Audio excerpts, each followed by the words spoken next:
Chapter 1142. Bojo wasn't prepared. By the time she reacted, she had already knocked into his straight back. His light breath was mixed with the scent of the sun. It seemed to be able to seep into her. The only flaw was the slight pain on the tip of her nose. There wasn't enough oxygen. Chin-mo tilted his head and reached out to support her. His gaze was calm as he took the water prepared by the soldier beside him and placed it by the youngster's lips. Bojo drank 2 mouthfuls, her breathing stabilizing. Chin-mo asked, "Is there a point in following me?" "Mh, it's very interesting." Bojo smiled mischievously. Chin-mo glanced at the person in front of him, his tone faint. "I remember saying that you have 1 day to leave. Major General, I passed all the tests and have the right to stay." Bojo had already prepared her excuse. Chin-mo laughed, a little mocking. "Passed all the tests. You don't even know how to fold your blanket." Bojo. She was speechless. His words were too harsh. A few seconds of silence ensued. Chin-mo tilted his head, reaching out for the white towel. Then he pulled the youngster towards him. Bojo was still wondering what the Almighty was doing. The white towel touched her forehead. He was helping her wipe her sweat. Bojo lifted her face even higher and narrowed her eyes in enjoyment. Her face was so handsome and beautiful. Chin-mo regretted his actions. Why did he subconsciously pull this guy over to wipe her sweat? The first thing he saw was her face that was as black as coal. Even so, the side of her face was illuminated by the light. His lips, which were stained with water, seemed to be coated with a layer of gloss. It was hard for anyone to shift their gaze away after looking at it. Chin-mo's eyes deepened, and after a few seconds, he removed the white towel. Bojo realized that there was no one to wipe her sweat. She took 2 steps forward. "Go pack your things." Chin-mo didn't even turn his head. His voice was still calm as he said these few words to her. Bojo arched a brow, leaning to the side. "If I fold the blanket properly, I will pass the test. I won't pack my things." Chin-mo paused and looked over at her. His voice was indifferent. "Up to you." At this moment, the Almighty reminded her of when she had first met him. He wasn't moved by force or persuasion and was hard to get close to. No matter what, he had to think of a way to stay here first. Bojo headed back to the dormitory. First, he spread out the quilt. Then, according to the steps in his memory, he began to press and shape it. It looked like a simple step. She also followed the instructions in the tutorial. In the end, it was still soft and floppy, not qualified at all. It was still a long way from becoming a piece of tofu. Bojo finally understood why some students felt that they shouldn't do anything during military training. It was a spirit. The quilt's requirements were indeed too high. Time passed little by little. The quilt on the bed was folded and unfolded. The whole dormitory was very quiet. Only the sound of the second hand turning could be heard. The sun had completely set in the west. Only the halos left behind could form a slender figure. The figure was lying on the ground with a spear resting on its shoulder. The muzzle of the spear was aimed at a certain point. When the shot was fired, it went straight for the bull's eye. 5 consecutive shots, each one within the 10-ring range.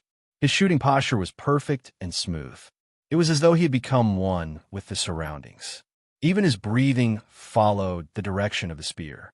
His face was handsome and elegant. Even though he was in the bushes, it didn't affect his unique aura. It was Chin-mo. The elite recruits from the various troops finally saw the legendary hidden shooting. With a single point of the spear, no one was around. For them, shooting accurately was not difficult at all. The most stunning part was the silent shooting and the unstoppable movements. Prince watched from the side. He retracted his gaze and looked at the Lamborghini not far away. It seemed like he didn't just have a background. A regiment commander had come to pick him up. It was enough to show his capabilities. That was what Prince was thinking before Chin-mo put on his military jacket. When he saw the man in front of him put on his military jacket and walk towards them, Prince was stunned by the tassel on his shoulder. That was a major general? So young? He was a major general. That wasn't possible. Prince found it unbelievable. In the military, one's ability depended on one's age. This person was too young, unless he had completed a secret mission outside the borders and achieved great merits. Otherwise, it wasn't possible for him to be a major general. The 50 recruits were stunned by Qin Mo's performance. You weren't fast enough, and the range of your movements was too large. You'll have to practice 50 more rounds today. After Qin Mo finished his sentence, Mo Chen looked at Qin Mo. Half of the recruits were out of energy. But here, obeying orders was the only requirement. It was impossible not to know that there was one less person in the team, especially the comrades who had been working together for the past 2 days. Prince had asked his captain twice where Bo Gio had gone. During the break, he couldn't help but ask again. This time, it wasn't his captain who answered him. Instead, it was the faint and deep voice that rose behind him. It sounds like you care a lot about number 10. Prince paused. He hadn't expected his boss to speak to him, the one who controlled the entire troop. After witnessing the other party's shooting, Prince had already treated him as his own fighting spirit. He didn't notice the deep look in Qin Mo's eyes when he spoke. Prince saluted, reporting, "Number 10 has been away from the team for a long time. I would like to know what happened." Failed internal affairs. Qin Mo buttoned the last button on his military jacket. The aura of abstinence assaulted his senses. Prince didn't know how to finish his sentence. But it was also because Bo Gio's actions were too eye-catching. Especially in this military exercise, he was too outstanding. She was so outstanding that it was hard not to notice her. When the senior official heard that there was such a recruit, he was called over by the ice-cold youngster who was the most difficult to manipulate. After the meeting, he didn't even drink his tea. Instead, he asked someone to call Qin Mo. In the military, Qin Mo's etiquette was on point. The moment he saw someone, his first action was to salute. It was straightforward and clean. But even so, his aura couldn't lie. Some senior officials had also said that Qin Mo was probably the soldier who didn't look like a soldier the most. "What's wrong with number 10? I heard that you talked to him alone." The senior official continued, "No matter what the problem is, let me say this first. There's so many good seedlings this time. You didn't say a word and kicked half of them away. Now, there are only a few of them left. Don't kick them away casually, especially number 10. Think of a way to keep him." Qin Mo didn't give a clear answer. "We'll talk about it after he passes the internal affairs test. Isn't it just because he doesn't know how to fold his blanket? I heard the report before I came. It's nothing. You aren't required to fold your blankets during a mission." The senior official tried to persuade him. Even though the ice-cold youngster was a soldier, he had never listened to him in this aspect. Most importantly, the soldiers here. In the past, they were all troublemakers. Some of them came from powerful families and were thrown into a certain military unit. They were capable, but weren't easy to discipline. Some of them were special talents with arrogance and weren't easy to tame. After these people met the ice-cold youngster, they were all very obedient. During the days when Qin Mo wasn't in the military, he was the one who was the most troubled. These people knew how to create trouble. Many people weren't willing to take over this mission because of this reason. It was indeed good to gain merits, but once Qin Mo left, these rascals would be in a mess. Who could stand it? This rascal was indeed very vicious when it came to judging people. The people he picked rarely got into trouble. He just loved to let people go. Thinking up to this point, the senior official reminded Qin Mo, "I don't care about the others, but number 10 must stay with me. I'll see." After Qin Mo said these 2 words, he stood up, straightened his military cap, and saluted. The senior official was angry, but he couldn't do anything about it. He had said so much, but this rascal didn't even give him a definite answer. It seemed like it was useless for him to keep number 10 after dusk. The weather started to get gloomy. The training wasn't over yet. The aroma of the food in the canteen could be smelled from afar. After Qin Mo came out from the bureau chief's office, he paused for a moment and tilted his head to look at the exhausted recruits. 50 rounds of crawling forward shooting was never a joke. After practicing like this, some people just wanted to drink a big cup of hot water. Their stomachs would definitely be hungry. After all, it was time to eat. After taking a look, Qin Mo returned to his place. He started to analyze all the new members. But after he opened the information, there was no reply for a long time. The psychologist who came to deliver food to Qin Mo also realized this problem. He was more or less shocked. After all, no matter what happened, Boss never got stuck when analyzing people. After looking for a while, the psychologist was about to speak. Just then, Chin Mo's voice rang out casually. I don't have any psychological problems. I can carry out missions anytime, if that's what you're here to ask. The psychologist choked. Every time he faced his boss, everything he learned seemed to be returned to the books. He thought for a moment and decided to change the topic to lower his boss's guard. I heard there's a new recruit in our team. He wiped out an entire team alone, and he's a technical soldier. Such a person is suitable for the operation team.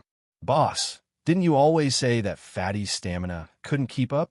Now that we have this recruit, since he can cross the jungle and is familiar with field operations, his stamina shouldn't be a problem. MH, this is a good thing. After the psychologist finished speaking, he wanted to change the topic. Unexpectedly, Chin Mo had already stood up. He looked down at him with his tall and slender figure. Don't waste your time thinking of topic. The person you're talking about is in the elimination list. Psychologist. He understood that today wasn't a suitable day to talk to his boss. There were usually 3 types of situations with his boss. The first type was when he was indifferent no matter what he said. The second type was when he closed his eyes and listened to him. The third type was like the one he was facing now. It was a professional book review that dealt a huge blow to his confidence. However, if it was the third type, it meant that his boss's emotions were fluctuating. Did something happen in the past 2 days? The psychologist frowned. He couldn't figure it out. It wasn't his fault that he couldn't figure it out. No one else could tell who recruit number 10 was. However, now that his boss had left, he could only eat the food that the psychologist had brought. Bing, who was following behind Chin Mo, thought that young Master Chin didn't want to see the doctor and wanted to eat at the cafeteria.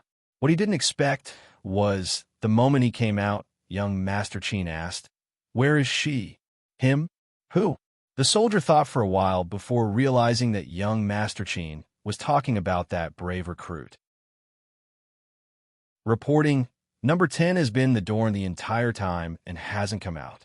Chin Mo's slender fingers paused for a moment before he walked in a certain direction. The soldier looked up. It was clearly in the direction of the recruit dormitories. He wanted to go with them, but it was obvious that young Master Chin didn't want him to follow. The soldier was well-behaved and stood guard downstairs. He knew that the more talented young Master Chin met, the stricter he would be. But this time, it didn't seem to be the case. The soldier was puzzled, his brows knitted together, but he couldn't think of a reason. In the dormitory, Bojio was still struggling with the quilt on the bed. In the end, a glint flashed across her eyes. She smiled, looking especially handsome and mischievous. After almost a minute, she looked over. The quilt, which was hard to form, was placed at the corner of the bed.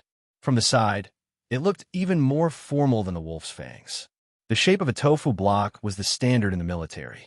Bojio stuffed one hand into her pocket and took out her phone with the other. She was prepared to send a photo to the Almighty for verification. Kacha! The photo was just formed. The door was pushed open. Bojio didn't turn back. She thought it was her roommate. She lowered her head, preparing to send a message. The phone in her hands was snatched away. Bojio didn't need to look up. She knew who it was just by looking at the slender hands. She felt guilty for a moment. She glanced at the quilt on the bed and turned, a confused smile on her face. Reporting, I know how to fold the quilt. Is that so? Chin Mo arched a brow. He walked towards the bed, his gaze landing on the angular, square-shaped quilt. Then he bent his waist slightly. There wasn't a single crease on his uniform. From this position, his face was extremely handsome. Bojio wanted to look a little longer. Chin Mo pulled with one hand. The quilt was instantly torn apart. The small branches inside were scattered on the bed. But Chin Mo was cunning. He acted as though he didn't see the branches. He said faintly, "Fold one for me to see." Chapter 1143. Bojio was starting to feel a little frustrated. But Chin Mo just stood there, his long legs crossed and his back leaning against the bed frame. His eyes looked like high-quality amber under the light. He was obviously waiting for her to make a move. Bojio accepted her fate. She rolled up her sleeves and walked over. "Sir, I would like to know where I exposed myself." Her disguise skills weren't bad. The quilt wouldn't be seen through immediately. Chin Mo swept her a glance, a faint smile on his face. You aren't the only soldier I have. This meant that the people the Almighty had brought had many tricks up their sleeves. Your work is indeed exquisite. At least you didn't use something like a mineral water bottle that can be seen at a glance. When Chinamo said this, he tilted his head and lit a cigarette, looking at her just like that. Bojo didn't feel that it was a compliment. Anyway, she had been exposed. She had never felt so awkward before, since she was folding it on the spot. Bojo decided to return to her original self. Her movements were swift. One fold, and another fold. She didn't care if the quilt was formed. Her posture was handsome, the sound of the wind when she lifted the quilt. In the end, the quilt was pushed into a ball. But it was only pushed into a ball. Chinamo tapped his fingers on it, saying slowly, "Is this what you mean by you know how to fold a quilt? Ordinary people do it this way." Bojo wasn't unable to take care of herself. She just hadn't been exposed to military life and knew how to fold tofu. No one was perfect. Chinamo retracted his hand, his expression unchanged. "This is the military." 5 words. Bojo paused. Then she removed the quilt. This time, when she lowered her head, she was much more serious than before. Even her brows were furrowed.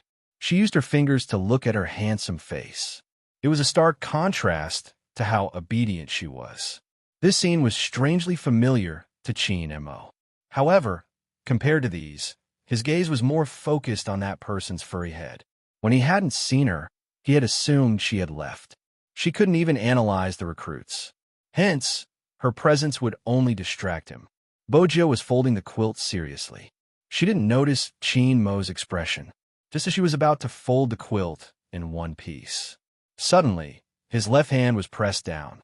Then, the familiar minty tobacco fragrance drifted over from behind. It was so light and cold that it could easily make one's heart tighten. "Who taught you to do this?" Chinmo tilted his head, speaking into her ears. "Line up the lines." That posture. From the side, it looked as though he was hugging her. The two of them were very close to each other. He was so close that Bojo smiled when she saw his handsome face. When he was young, he had taught him how to fold things. But at that time, he was folding dumplings. Bojo had always felt that making dumplings was just stacking dumplings. Her whole face was a mess, but she still couldn't learn it. It seemed that she was really not very good at handicrafts. Bojo tilted her head, glancing at his side profile. Because of the light, the bridge of his nose and chin were so white that they seemed to glow. How did she learn to fold her blanket when he was so handsome? She only cared about looking at him. It was the same when she made dumplings when she was young. Chapter 1144. All of a sudden, she made a move. Unknowingly, her lips touched the Almighty's face. Bojo stilled at the smooth and cool touch. Chinamo probably hadn't expected this to happen either. His bent back froze in place. In that instant, the air seemed to have frozen. Her heart started to beat faster. Bojo hadn't even gotten the taste yet. Chinamo had already turned his face over, his eyes as beautiful as the night sky, shining with the reflection of the night. "You did it on purpose, didn't you?" Bojo felt the need to explain. "I accidentally touched it." Chinmo's right hand was still pressed against the blanket, his expression nonchalant. "Accidentally? Why did you touch it for so long?" He exposed her without hesitation. Wasn't she just taking advantage of him for a little longer? Bojo smiled. "Since I touched it, I took the opportunity to touch it a little longer. Is that so?" Chinmo straightened, his gaze probing. The moment she heard the word, she knew the Almighty didn't believe her. She felt wronged. They had indeed touched it. If she really wanted to kiss him, she wouldn't have just touched him. It was two. Before Bojo could finish her sentence, Chinamo, dressed in his military uniform, lowered his head and kissed her lips forcefully. Bojo stilled, her fingers still tugging on the blanket, forgetting to move. Bojo stilled, her fingers still tugging on the blanket, forgetting to move. The familiar minty tobacco scent, clear and fragrant, seeping into the tip of her tongue. Her heart wasn't at peace for a moment. As the kiss deepened, an inescapable numbness spread. It was densely packed and gentle, but it was also very powerful. Bojo tightened her grip on the blanket. The numbness seemed to be connected to her heart, the lack of oxygen causing her brain to go blank. Outside the window, the moon had just risen. Chin and Mo pressed the blanket between them with one hand, the other holding onto the back of her head. The softness and sweetness made it hard for him to let go. This was what he wanted to do the most after seeing her. But Chin and Mo didn't forget that they were in the military. The military meant that there were people everywhere. But this person kept moving around in front of him. At the end of the kiss, Chin and Mo couldn't help biting down harder. Instantly, Bojo's pupils tensed. Her eyes lit up, her breathing unstable. The Almighty was just like those little secretaries in novels. When he wasn't willing to kiss, he would bite. However, the smart Bojo wouldn't say this out loud. After all, her pet had always been arrogant since young. If he knew that she had made him her little secretary, it wouldn't be good. Bojo licked her lips, a smile on her face. Sweet, now I have the motivation to fold the blanket. Continue to stack. Chin and Mo pushed the person away with one hand. On the surface, he looked cold and abstinent. Upon closer inspection, when his eyes landed on the youngster's petal-like thin lips, they deepened. You still have 10 minutes. Bojo arched a brow. 10 minutes? That was such a short time. Did she kiss him for nothing?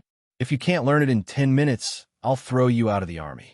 Chin and Mo pinched the person's face, a cold smile on his face. Don't think that just a kiss is enough. Anyone who doesn't pass the test will be kicked out. Bojo puffed up her left cheek, looking like an energetic youngster.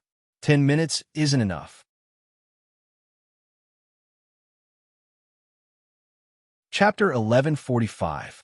She had no choice but to follow the Almighty's instructions.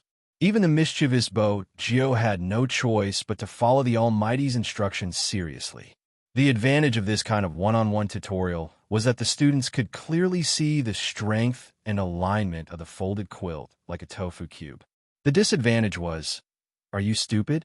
Bojo couldn't be bothered to count how many times she had been scolded. It was exactly the same as when the Almighty had tutored her in physics. Speaking of which, ever since she was young, the Almighty had always scolded her.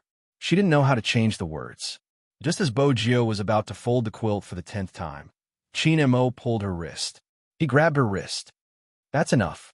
Bojo broke into a smile, slightly surprised. That's it. I meant that the time is done.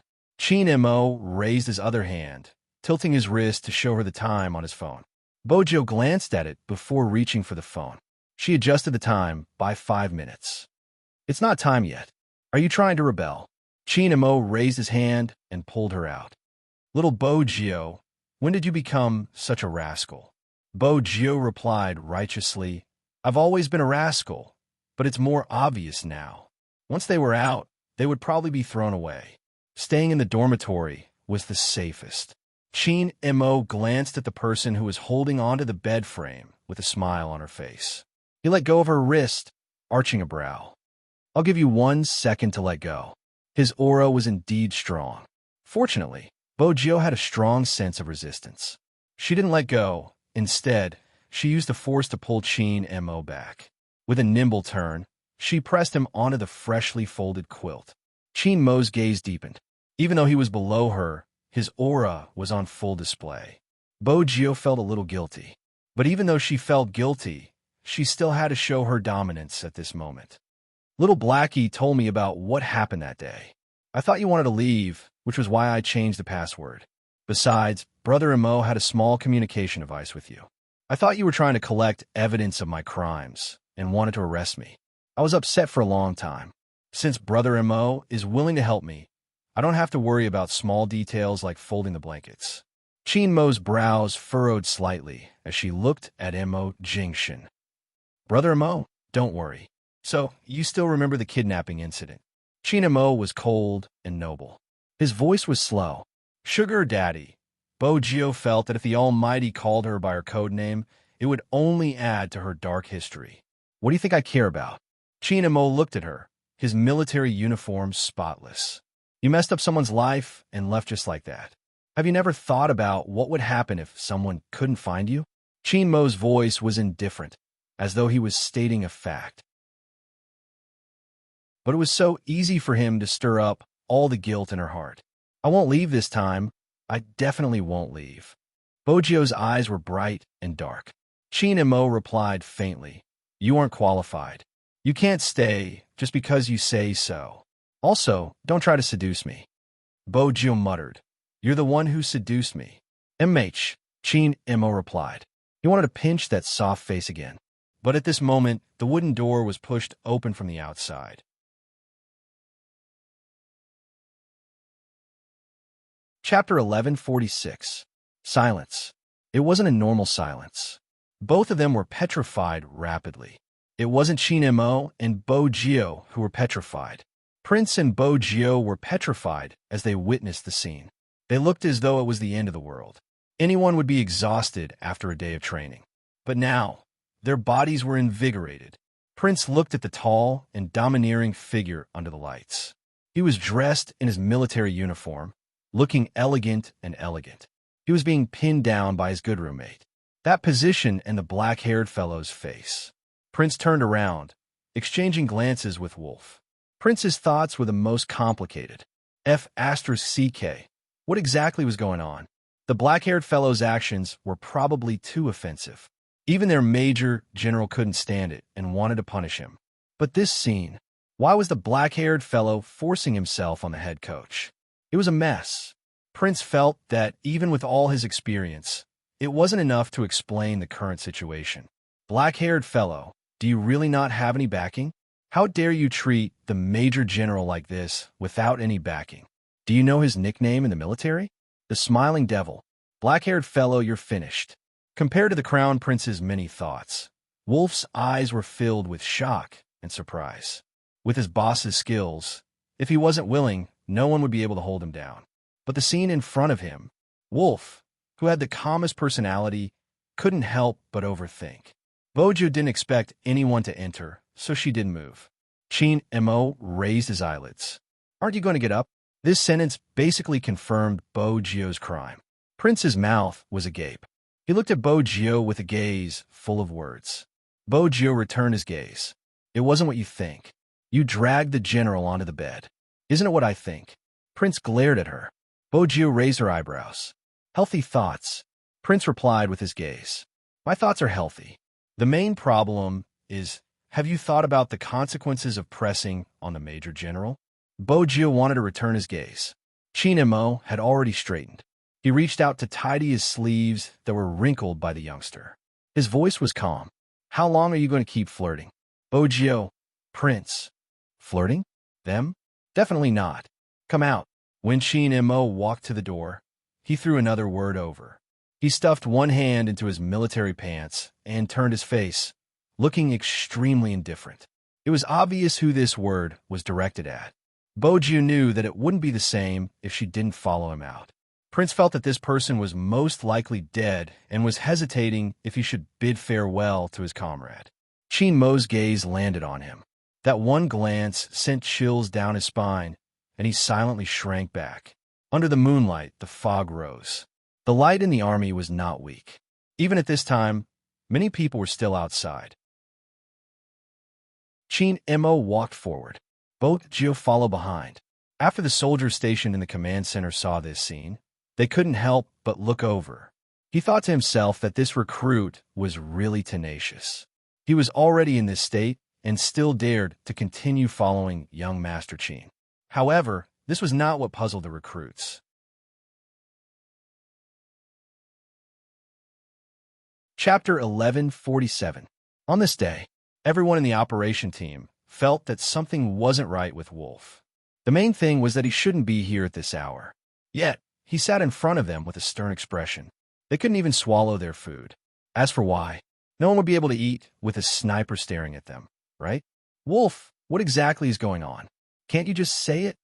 Hunter was the first to break down because Wolf had looked at him more than 10 times. He was really going against the trend recently. Wolfong finally opened his mouth. However, he threw out a bomb that was even more shocking than his gaze. Just now, someone had pressed the boss under their body. Before he could finish his sentence, Magician dropped his chopsticks. Magician dropped the chopsticks in his hand in disbelief. Hunter stood up and asked, "Who is that?" The flames of gossip ignited the entire operation team. Wolf was still solemn. Recruit number 10. Hunter had an incredulous expression on his face. Magician wanted to know what happened next. Then what'd he do to boss? Wolf frowned. What could he do? Magician was stumped by this question. But very quickly, Wolf threw out another bomb. Indeed, he seemed to want to do something to boss. With this, everyone in the operation team exchanged glances. This was something that had never happened in the military for a long time. He dared to lay his hands on boss. This recruit was probably crippled, but as they were familiar with Chin and Mo, they quickly realized that something wasn't right. Boss allowed that recruit to press him. MH, how is that possible? There must be something wrong here. Boss knows this person? Hunter, why? Go and ask around. Why should I be the one asking around? Why aren't you guys going? That's your recruit. If you don't go, who else would? Hunter cursed. F***CK. His frustration could be seen. Ever since he had taken in a recruit, he had been slapped in the face. Now, he was asked to find out the relationship between the recruit and boss. According to boss's personality, anyone who tried to find out would be in trouble. If there was no relationship, he would definitely be the one who would be destroyed. If there was a relationship, it shouldn't be. How would boss be related to a recruit? But how was he going to explain the fact that boss had been suppressed? No one could figure it out. In less than 20 minutes, Yi Zichen and Yi Zichen finally arrived. The big devil, Major General Chin, was pressed under a new recruit. The news spread from the dormitory to the action team, and from the action team back to the dormitory. In the end, it reached the ears of the old chief who was drinking tea. What did you say? The old general felt that he needed some time to digest this. The aide-de-camp had tried his best to gather information, but he could only dispel some of it at this time. It could also be a rumor. Who dares to spread rumors about that icy brat? The old general kept thinking about the recruits with good potential. The rumors are still like this. I'm afraid this is another one of his ways of kicking people out. The adjutant said hesitantly, I don't think so. Kicking someone away by letting someone press him down? You think it's impossible? That kid would do anything just to kick people. Or do you think he's really a living Buddha who can deliver all living beings from suffering just because he's good-looking? The old chief put down the teacup. This time, the adjutant stood on the chief's side. After all, young Master Chin had never been a good person. He still remembered the first time he had met young Master Chin. He had been such a pure and noble person, as though he had a Buddhist incense around him. It had been easy to let down one's guard. At that time, he had still been young, but many people in the military had been scratching their heads. Indeed, perhaps young Master Chin had intentionally made the recruit offend him in order to kick him out. But was it necessary? The old general felt the need to have a chat with that icy brat. He didn't care about anything else, but the new technical soldier had to stay. At this moment, Bo-Jio still wasn't aware that her feat was known by the entire military unit. She was still thinking about how to get past the stage of folding the blanket. Chin and Mo, who had already pushed open the door and entered the room, spoke again. Didn't anyone tell you that this place only accepts male soldiers and not female soldiers? Bo-Jio was still feeling guilty. Missions don't discriminate between men and women. Besides, the action team doesn't have a technical soldier right now. I'm just here to fill in a gap. Chin and Mo turned, his voice calm. You have a lot of excuses. Come over. He allowed her to go over again. What was he doing this time? Bo-Jio was still on her guard. But the moment she got close to the Almighty, her face was being pinched. Do you know your mistake? Bo-Jio nodded. With the Almighty's gaze, if she didn't admit her mistake, he might really throw her out of the window. What'd I do wrong? Bo-Jio was very smart. Whatever you say is wrong. Chin and Mo chuckled. His white-gloved fingers pinched Bo-Jio again. His tone was cold. I seem to have said it before. If I see you living with a bunch of men again, I'll crush your claws. Have you forgotten? Bo-Jio smiled. The military unit stays together. I can't possibly camp in the wilderness. Bo-Jio's words were logical. She knew that the arrogant Almighty would only go so far. He wouldn't really break her claws. Her threat was automatically filtered into sweetness. MMH, when she was with the Almighty, she had to think more. Qin Mo's gaze swept past the hand that was stirring up trouble on his body. He moved it away coldly. Tonight, you will sleep here. Bo Jiu smiled. All right. If she could sleep the first night, she could sleep the second. She would follow this plan. Qin Mo watched as a certain someone looked as though she had taken advantage of him. He arched a brow. Hand, go back. I'm afraid you're cold, she replied seriously. Qin Mo smirked. The temperature inside is 27 degrees Celsius. You should find a better excuse. All right. Bo Jiu felt a tinge of regret when she said that. But it didn't matter. Since she was going to hug the Almighty to sleep today, it wouldn't be a problem for her to take advantage of him. She had thought that they could be alone for a while. After a few minutes, someone knocked on the door. Come in. The Almighty seemed to ignore her when he said that. Bo Jiu stood at the side in her camouflage uniform. Her trousers were rolled up, showing signs of training. Compared to the Almighty's aura, she looked like an ancient servant who would serve tea and grind ink for the crown prince. She hadn't even come to warm the bed. What a pity. Bo Jiu pouted her lips.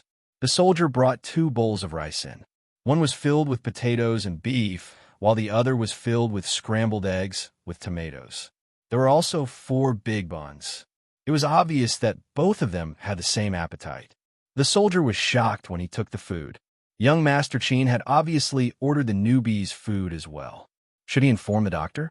After all, young Master Qin's actions today weren't logical. Bo Jiu's gaze didn't leave the 2 bowls after she saw them. Qin Mo placed the pen in his hand down and glanced at her. Go wash your hands. The soldier trembled when he heard that. This person wasn't related to young Master Qin, was he? He didn't dare to eavesdrop. He placed the food down and closed the door. Bo Jiu felt that her hands were clean enough, but she still couldn't escape the Almighty's discipline. Hand sanitizer. She reached her hands back and applied the sanitizer before washing the other side. Finally, she could eat. The buns in the military were made of real materials. They were big and white and filled with the fragrance of wheat. Bo Jiu was especially obedient when she ate. She didn't molest Qin Mo. Instead, she sat there and took a bite of the bun, her cheeks puffed up. Qin Mo sat down as well. When he saw that the person in front of him only knew how to eat the bun and didn't even take any food, his bamboo chopsticks touched her subconsciously. Bo Jiu opened her mouth, chewing on the fragrant potato. She wasn't polite at all. Qin Mo raised a brow, but didn't continue with his harsh words. As Bo Jiu ate, she suddenly remembered something. It was very important. Brother Mo, next time someone sends you food, don't shower. It was fine if she saw it, but if someone saw it, no way. Qin Mo placed the bamboo chopsticks in his hand down. He glanced at the youngster who was still biting on the bun. He didn't reply to her. Instead, he asked slowly, Are you the soldier who brought me food in the afternoon? The one who took his time and kept glancing at me, refusing to leave? Bo Jiu paused. The trap left by his words was completely burying her. MMH, it's me. Bo Jiu glanced up, her words reasonable. I was tempted by Brother Mo's figure. That's why, Brother Mo, when someone sends you food, don't shower. Qin Mo watched her righteous words and her puffed-up cheeks. His hands itched again. He reached out and pinched her cheeks, his thin lips asking, You don't want others to see me? MH. Bo Jiu never hid her possessiveness. Qin Mo's voice was calm. It's hard to avoid in the military. Bo Jiu thought about it and lowered her head to take another bite of the bun. Her cheeks were still being pinched. Don't worry, there aren't many hooligans like you in the military. Qin Mo released his hand. Bo Jiu's face was finally free, but it wasn't a compliment. Clean up after you're done. Qin Mo stood up. There was still a distance between them, making it hard for her to read his intentions. Bo Jiu bit the bun, her voice a little muffled. What about you? Where are you going? He couldn't possibly call her over and leave her alone, right? That would be a waste. Shower. With that, Qin Mo walked into the bathroom. If it hadn't been for a certain someone, Qin Mo would have been done with his shower.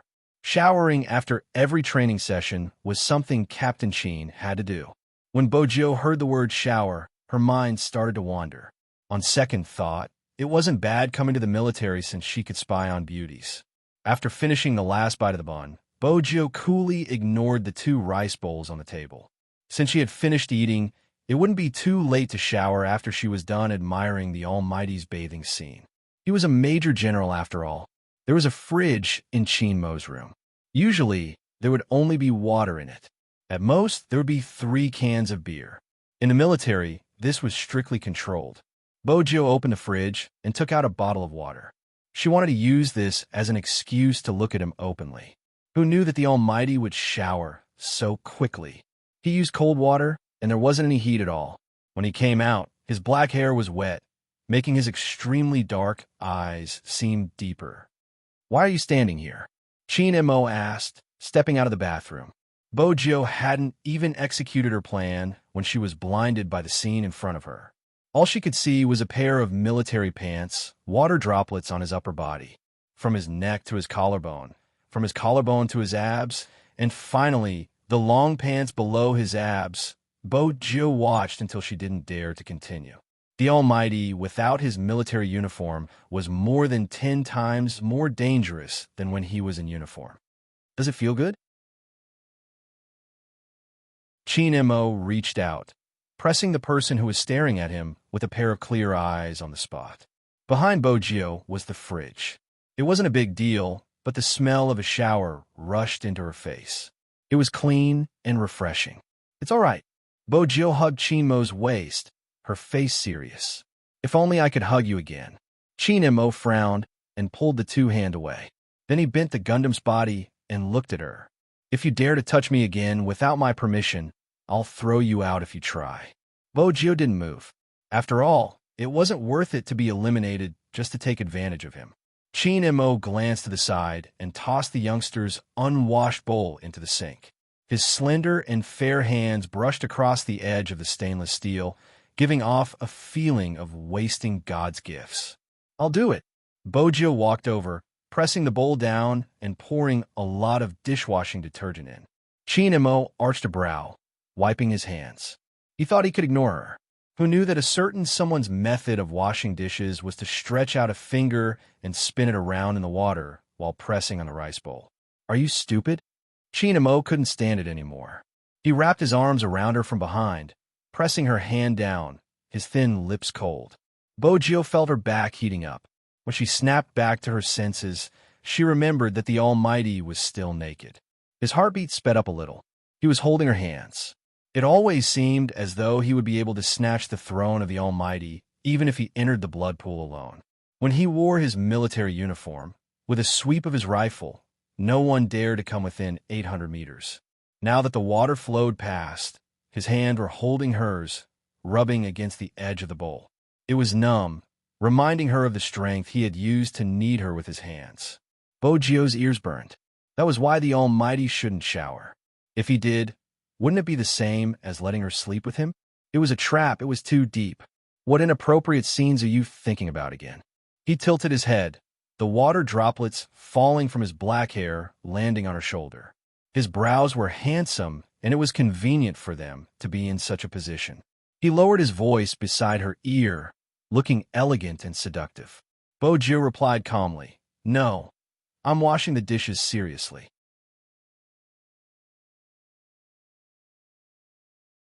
Chapter 1148. I'm thinking about how to sleep with you. The words rolled in Bojo's throat, but in the end, she didn't say it. If she said it, the Almighty would probably throw her out. They hadn't shared a bed yet. She couldn't be anxious. She had to keep a low profile. Bojo suppressed her thoughts, but she couldn't. She reached out and pulled the towel over. With a flip of her hand, she changed their positions. Her face was still hot. She said directly, "I'm thinking about how to sleep with you. Are you going to let me sleep with you?" In this position, Bojo pressed one hand on Chinmo's chest while the other hand hung down. Water was still dripping from her fingertips. Chinmo didn't move, allowing her to press him. Perhaps it was because he had just showered, but his extremely black hair was unruly. His eyes were deep and his thin lips were moist and glossy. The color was light, soft, and abstinent. It really made one's heart itch. She wanted to take action. Bojo could hear her own heartbeat, one after another. The tip of her nose was filled with his scent. There was a faint smell of smoke. Mixed with his scent, It was a mint-like cold Buddhist scent. It was tempting. Bojo was about to pinch his chin and kiss him. She didn't care if he would be thrown out. She wanted to stamp it anyway. Chin Mo didn't reject her. Even though his gaze was faint when he touched the youngster in his arms, there was something else. Bojo was about to kiss him as she wished. Suddenly, a voice rang beside her ear. Reporting, F***CK, who was shouting for a report at this time. She was disturbing her family. Bojo's eyes were filled with annoyance. It made her face look even more handsome. In reality, no matter how obedient she was in front of Chin Mo, Bojo was still Bojo, the Z that walked out from the darkness. If she wasn't careful, she would reveal her true nature. Her extremely dark eyes were like a sharp sword, cold and sharp. When she glanced over, she saw someone enter. The person who entered, I must have entered the wrong room. Yes, I must have entered the wrong room. Hunter muttered to himself. He wanted to close the door and enter again. But F***CK, he entered the wrong room. In this place, other than the machine guns, Boss was the only one living here. As a member of the People's Liberation Army, he had to be calm and learn to face the impossible. Even if a recruit pressed down on their boss and said, I'm thinking about how to sleep with you. Will you let me sleep with you? He could not be a deserter. Reporting boss. As Hunter raised his voice, he turned to look at his leader once more. He wanted to see his leader's reaction. Since he was going to die no matter what, he might as well watch a little more and let his team members gossip when he got back. It was a pity he didn't see anything. Not only was there not a trace of panic on the young master's face, he even stretched out his hand and pushed the young man away. His eyes grew even colder. Speak. When Boss wasn't wearing his shirt, his aura was too strong. It was so hard. How did the recruit bite through it? Wait a minute. He came in to say something. The hunter looked back at the door. Those bastards who encouraged him to come in didn't even go upstairs. They were all hiding downstairs. F***CK. Boss, what do you plan to do with soldier number 10? The louder the hunter's voice, the more his heart trembled. Don't be fooled by his boss's current state. He would definitely settle the score with him in the future. Why did he have to come in now and see this kind of scene?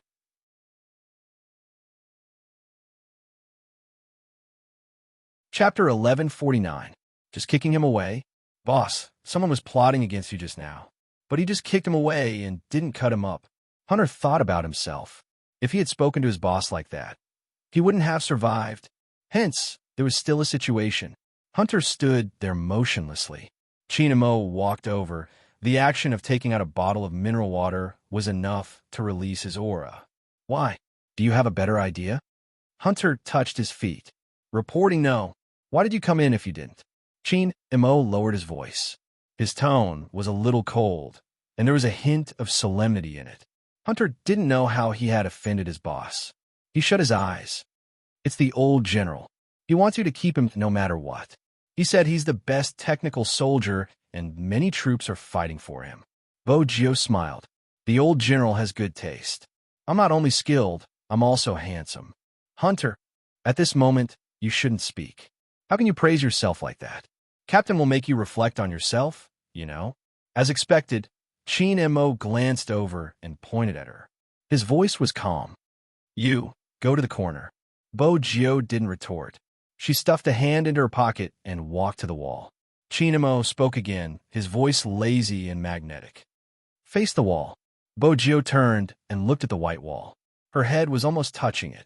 It was boring not being able to see the Almighty's gaze. She could only kick the wall with her toes.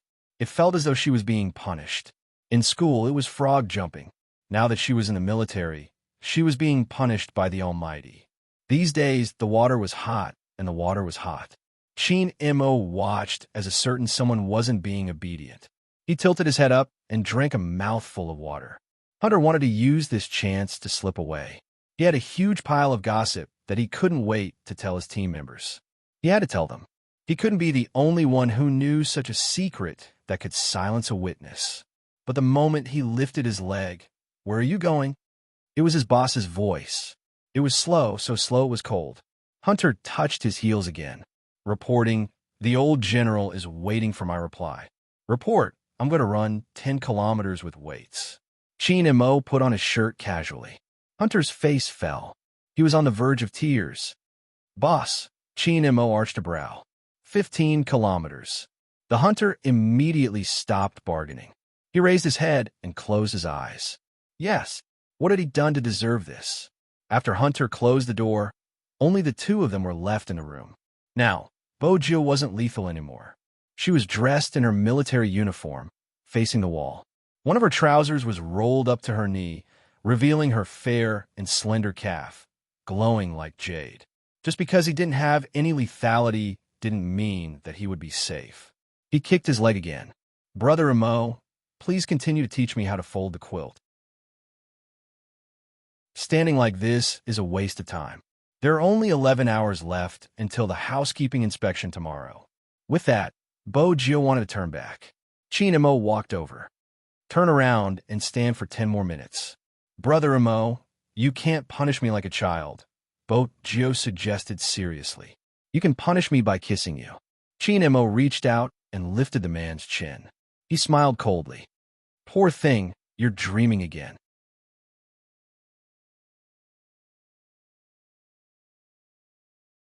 Chapter 1150. You have to follow the rules in the military. Do you understand? Chin Mo moved his hand away, his gaze landing on her neck unconsciously. The room was well lit. When she lowered her head, the back of her neck was exposed. It was so soft that it was a little eye-catching. His porcelain white skin glowed, probably because of his aura.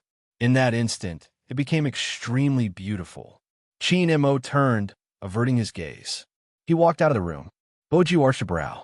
She still didn't understand what was going on. But the person on the other side was gone. After leaving the room, Chin Mo was blown by the cold wind, regaining his senses. The person in the room probably didn't understand. He couldn't control himself when he faced her. He didn't know what he would do. He even had the urge to destroy her completely. Yet, she kept sending herself into his mouth. Bojo was still standing at the corner.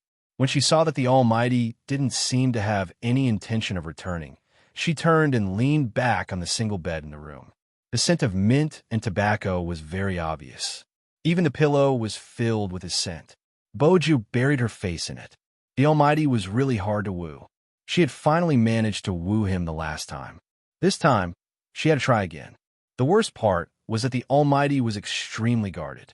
He didn't even give her a chance to flirt. It was a little difficult. She couldn't send flowers in the military. That would be too high profile. The Almighty didn't like high-profile things. Bojo lay on the bed, staring at the ceiling. There wasn't much time left. She had to woo him as soon as possible. With that in mind, Bojo tilted her head and changed her position. Her eyes landed under the office table. There was a keyboard there. Bojo was familiar with that keyboard. It was the one they had used to train their hand speed in the club. It wasn't just the Almighty and her. It was the same for every member of Supreme Alliance. Even here, they had brought the keyboard along. Actually, in your heart, you still like esports the most, right? Not as a descendant of the Chin family, just as Chin Mo. With that in mind, Bojo sat up and whipped out her phone. She opened the SIM card she had been using for the past few days and dialed a string of numbers. Bojo arched a brow when he didn't pick up. When the screen lit up for the third time, he placed the phone by his ear. Little Spade, F***CKU, why did you disappear? You went overseas to film a movie and you disappeared. What's wrong with you? F***CK, I thought you broke down after reading the comments online. Let me tell you, it doesn't matter if you're a man or a woman. Do you care about gender in esports? Hurry up and come back. If you don't, I'll block you. Bojo replied calmly. Do you have a cold? My throat is a little hoarse. When dealing with the naive Linda, she knew how to change the topic. Lin Feng sneezed. He pulled up the collar of his sweater and stood there with one hand in his pocket. From the side, he looked quite cool. You can tell? I think so. Who knows why it's so cold all of a sudden? Are you outside? Bojo arched a brow. MH, Lin Feng replied, his gaze drifting. I'm at the airport. Yin, who is coming back today, and my mom insisted that I come and fetch him. She's worried that her godson will take the car back himself. Oh, Bojo replied, her tone long and full of teasing. Lin Feng replied, hello. Bojo continued to laugh. Lin Feng smirked. I'm hanging up. Don't, Bojio said. I really have something important to do. Lin Feng tilted his head. What is it? I want to ask you, no, I should say you guys, to protect Supreme Alliance's right to participate in the Asian Cup. Bojio's eyes darkened when she said this. Lin Feng straightened. Little Spade, do you know what you're saying? Brother Mo's hand has been healed, but I'm not sure if he can participate or if he will arrive on time. Bojio glanced up, a glint flashing past her eyes. But there has to be a chance. Lin Feng coughed again, his nasal voice heavy. Feng, he has been fighting for this matter, but the committee's answer wasn't satisfactory. But that year, we didn't live up to expectations and didn't even get the right to participate as captain. This time, it won't be the same. I didn't misjudge you, Senior Lin. Boju laughed, a hint of devilishness in her voice. I won't disturb your long-awaited husband anymore. Good night. Good night, who's long-awaited? Before Lin Feng could finish his sentence, the other party hung up. When he called again, it was the same as before, switched off. What was Little Spade up to? Was she not going to appear in the future? Regardless of whether she appeared or not, shouldn't she clarify what she said just now? Lin Feng was starting to get a little irritated. There was something else in his heart. As the sound reverberated in the airport, it started to change. He could clearly hear that the flight he was waiting for was about to land in 2 minutes. 2 minutes. Lin Feng paused, pulling up his collar and coughing as he went to buy a bottle of water. After drinking 2 mouthfuls, he couldn't sit still and enter the washroom. He unbuttoned his pants, but didn't pee. In the end, Lin Feng knocked his head against the wall, breathing clearly. F***, why was his heart beating so fast? Lin Feng raised his hand and drank another mouthful of water. Because of an unknown restlessness, he reached out to grab his head. There were also other girls at the airport. When they saw him, they simply exclaimed how handsome he was. Some covered their mouths, surprise filling their faces. It was obvious they knew who he was. Lin Feng also noticed it. With the fans around, he couldn't do anything stupid. He could only return his seat and pull his sweater up to cover his mouth and nose. It was very tiring to pretend to be deep in thought. He raised his hand and glanced at his watch. The closer it was to the time, the hotter his chest was. The last time was finally here. Lin Feng stood up instantly. Suddenly, he remembered that he needed time to get off the plane. He could only pretend as if nothing had happened and sit back down. These 2 days, because of Spade Z's identity, Supreme Alliance was being watched very closely. Hence, Lin Feng knew that after coming out, he wouldn't be an individual anymore. He would be representing Supreme Alliance. He pretended to be solemn and calm, trying to keep a low profile. Under normal circumstances, the number of fans would increase. Lin Feng rubbed his wrist, wanting to shift to another spot.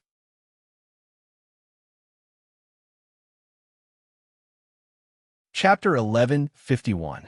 Lin Feng's hand was still tugging on his collar, pulling it upwards to make himself more comfortable since his nose was stuffed. But before he could react, the person's voice rang out. The man's voice rang out. Are you feeling unwell? Then, she stretched out her hand and placed it on his forehead. Her fingertips were still cold.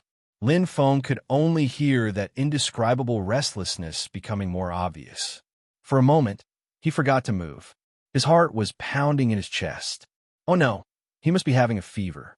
The fans who recognized Lin Feng widened their eyes even more. They didn't expect to see such a scene while they were just taking a plane. Both of them were handsome and had the same tall and straight figure.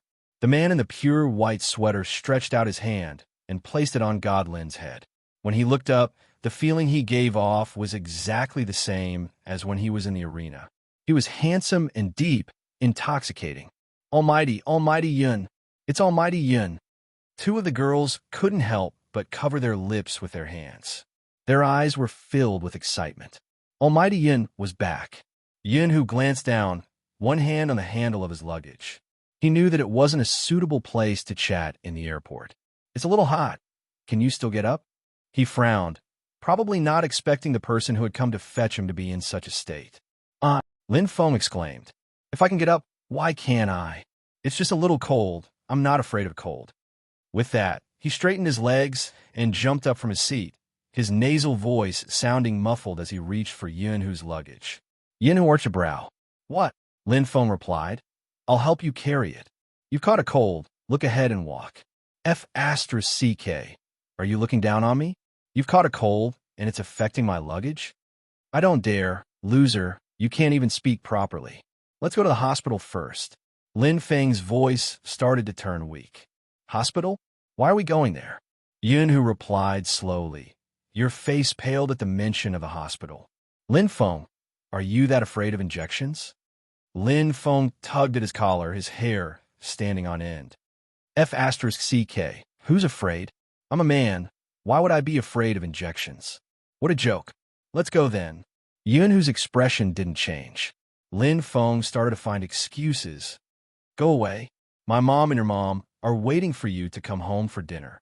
They also told me that if I don't pick you up, I'll punish you.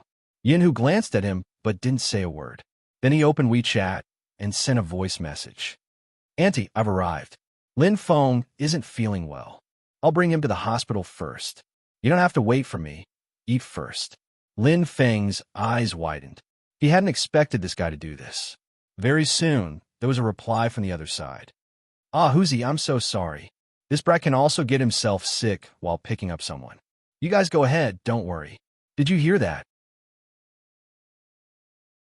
Yunhu tilted his head. Lin Feng was helpless. It wasn't the first time that his mother had disliked him. He always felt that Huzi was his mother's biological son. Give me the car keys. Yunhu pulled his luggage out of the automatic door. Lin Feng was still confused. What? What else can I do? Can you drive in this state? Yunhu saw that he wasn't moving. He took out a bunch of keys from Lin Feng's pocket. Lin Feng coughed. F***CK, robber. Yunhu didn't say anything else. After placing his luggage down, he used his hand to touch Lin Feng's forehead. Both of them were handsome and had long legs. Standing in front of the Land Rover, coupled with their posture, many people had already started to look in their direction. Lin Feng took a step back. F***CK, are you done? I'm not that weak. Even if he wanted to touch his forehead, couldn't he do it after entering the car? No, F***CK. He couldn't even touch his forehead after entering the car. He was so strong and majestic. He didn't look like a little flower that needed to be protected. What a pain. It was probably because his nose was a little blocked. After entering the car, he felt that his breathing wasn't smooth. If he stretched out his leg, he would be able to touch that person's. F***CK. When did this car become so narrow? Lin Feng pulled at his collar again, half of his face buried in it. After being touched, Yunhu turned to look at the person beside him. Even though he knew that he wasn't feeling well, he couldn't help but smile. According to his personality, it wasn't easy for him to come and fetch him, as long as he didn't continue to hide from him. Yunhu placed both hands on the steering wheel. Suddenly, he said slowly, that day at the airport, F***CK, I didn't cry. Lin Feng interrupted immediately. He sat up straight, his face suspiciously red. Yunhu's lips curved. Oh, F***CK, F***CK, you're laughing? How humiliating. Lin Feng lay back down. His Empress Dowager had caused him so much trouble. But this guy finally came back. Lin Feng tilted his head. His eyelids were heavy, probably because of the cold. The car drove steadily. At this hour, there would definitely be a traffic jam on the road from the airport to the city center.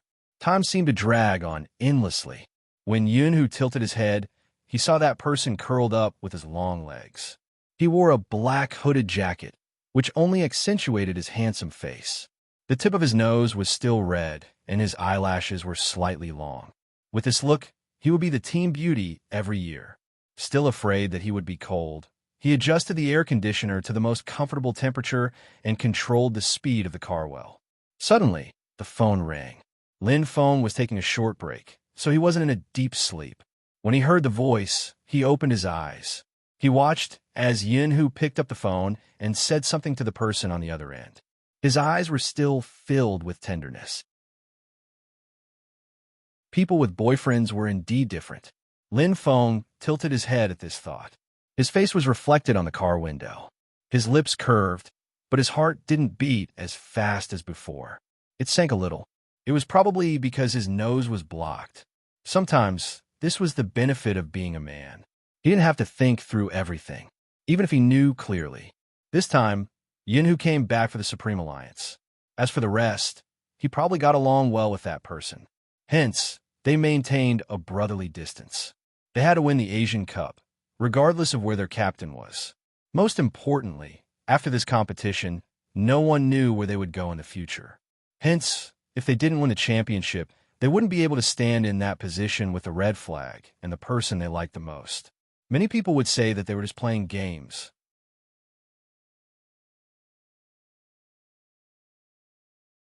Chapter 1152. No matter how busy the hospital was at night, it could not be compared to the daytime. The doctor on duty was also a little puzzled. Under normal circumstances, a cold would not come to an A-grade hospital like theirs. It could be treated in an outpatient clinic. However, since he was here, he would definitely prescribe medicine and have an injection. After Lin Feng heard this, his eyes widened again. I still need an injection. Injections are the fastest. The doctor passed the form to Yunhu and shouted, "Next." He really didn't give Lin Feng any chance to regret. After all, why did he follow Huzi to the hospital? Uncle Lin Feng, who was never afraid of any difficulties, turned his face away when a nurse raised the syringe. He even used one hand to cover his eyes. The nurse looked at the handsome man and laughed. "Why are you afraid of injections?" "I'm not scared. I'm just dizzy." Lin Feng's handsome face was obviously a little uncomfortable. It was probably the first time that the nurse had seen someone so handsome and funny. She laughed and loosened her grip. Yunhu watched from the beginning to the end. Just as Lin Feng was about to thank the nurse after he finally got through the ordeal, Lin Feng's heart skipped a beat. He was dragged over by someone. Lin Feng was confused. "What are you doing? You haven't even fastened your belt properly. How are you going to strike up a conversation?" With that, Yunhu reached out and grabbed the belt on Lin Feng's waist. The nurse, who was standing at the side, was completely dumbfounded. Were the relationships between men nowadays so good? What are you waiting for? Aren't you leaving? After Yunhu helped him buckle his belt, he held his neck and brought him out of the injection room. Why hadn't he changed his bad habit of seducing girls? They were so close that Lin Feng could smell the scent on his body as soon as he breathed. It was very clean and refreshing, completely different from a rough man like him. "Hey, let go, let go." Lin Feng was so busy trying to free his neck that he didn't notice how red his face was. Yunhu released his grip and glanced at him. "Is your fever getting worse?" "No." Lin Feng didn't think it was that serious now. Yunhu frowned. "Nothing. Why is your face so red?" Lin Feng felt as if his face was burning. F***CK, you talk too much.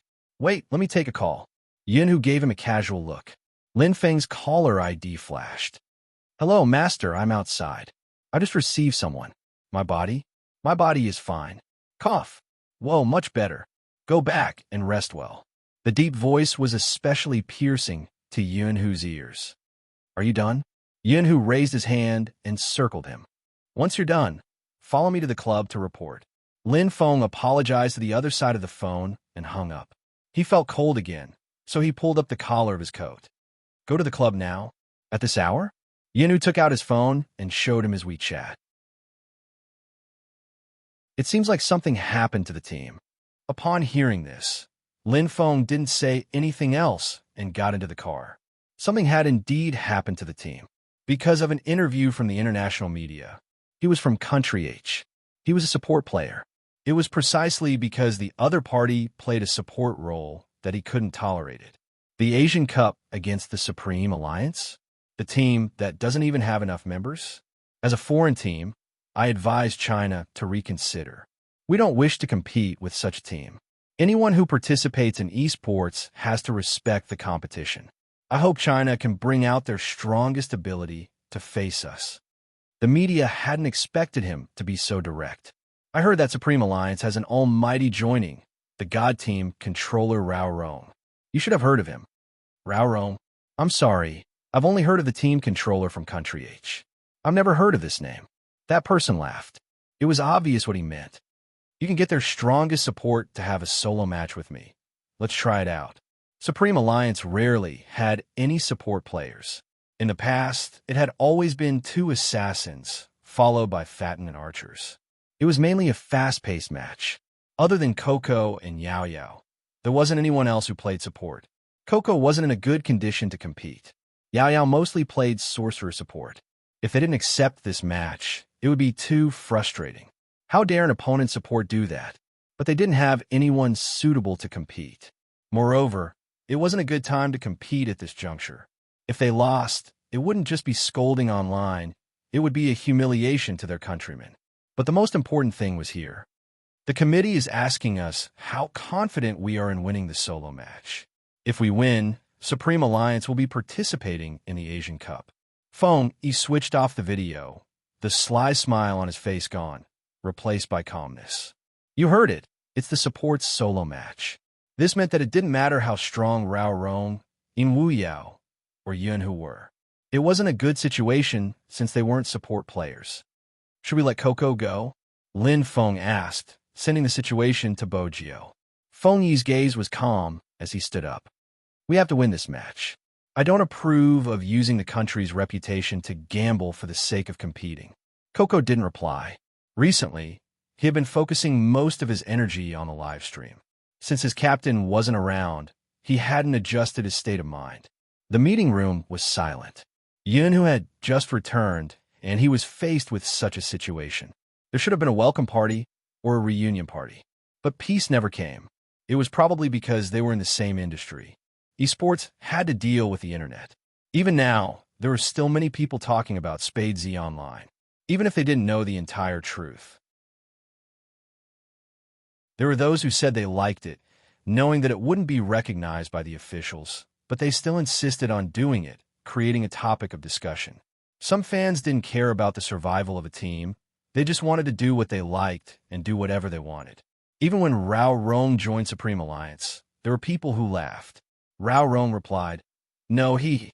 At this moment, regardless of the situation, Supreme Alliance was at its darkest. Support, if Little Spade was around, they would have been able to win this match. But now, I'll compete. Suddenly, Shui Yao Yao stood up, her gaze dark and her palms sweaty. I'm doing well with my support skills. Feng Yi glanced over, neither agreeing nor disagreeing. He's a world-class professional player, even though he's a newbie like you. Shui Yao Yao glanced down at the screen. When she glanced up again, her gaze was firm. I'm also a member of the Chinese national champions. Our Supreme Alliance isn't as weak as he thinks. Feng Yi noticed her gaze, glancing over. The moment the screen darkened, the word 9 was clearly reflected. It seems like Little Spade trusts you. Feng Yi chuckled. At this moment, Feng Shang opened his mouth, stuttering. I too trust Yao Yao. Feng Yi arched a brow, his gaze sweeping over the members, including the two new almighties. What do you think? Solo. One word. It wasn't just cool, it was also trust, the answer of the entire team. Yao Yao turned back, looking at her teammates, her heart tightening. You spent 10 hours a day practicing your support skills, studying so many videos, and finding people to practice with. Wu Yao looked suave with a cigarette in his mouth. A record of over 1,000 matches, an 80% win rate. Yao Yao, you can do it. Rao Rong chuckled, returning to his earliest gaming days. You're the only flower in the team. What else can you do other than support? Let's make use of this opportunity to practice with them. Did you forget that Spade Z is a girl too? Lin Qintao reminded. Rao Rong stilled. He had really forgotten. Lin Feng bolted upright. No, BB, to borrow Little Spade's words, beat them until they call you daddy. Sister Yao, we're all behind you. Don't be careless. Beat them until they cry. Can you not be so filthy in front of girl? I'm impressed. What should I say? Make them cry? Shut up. Didn't your PE teacher teach you Chinese? Shui Yao Yao watched the members of Supreme Alliance. They fought and kicked each other. Almighty Lin was still around, Almighty Yun was coming, and even Almighty Rao had joined them. She had never felt this way before. She didn't want to lose this match. It would be a lie to say that they could do it again. She wanted to do something for the team. She wanted that person to return to the esports arena one day. That FC king with top-notch maneuvers, elegant positioning, and a barren land, he was born to be here. As long as Supreme Alliance qualified, more people would know why the youngster was participating in the competition. Fire? It had never been. But the blood that filled her chest, ready to boil at any moment, was witnessed by others. Every single time, when she won, she would turn her head and see this bunch of idiotic teammates. When you lose, there will always be someone who will take the blame before you do. Her head would be lowered, more upset than anyone else, but she didn't forget to tell her, "It's okay, we still have a chance." This time, it was her turn to fight for this chance. Shui Yaoyao glanced down, swiping open her phone. It was only one sentence. "Yaoyao, believe in yourself. You can do it." The sender didn't need to be stated. It was as though that person wasn't in the team anymore. She had been cursed into the dust. She had never forgotten that when the team needed her, she would appear once again, even if she was far away. Shui Yaoyao smiled, tears in her eyes. She suddenly recalled what Almighty Rao had said when he came to report to Supreme Alliance. "Why did I join? It's simple. My dream teammate is here." Supreme Alliance. They couldn't just disappear like that.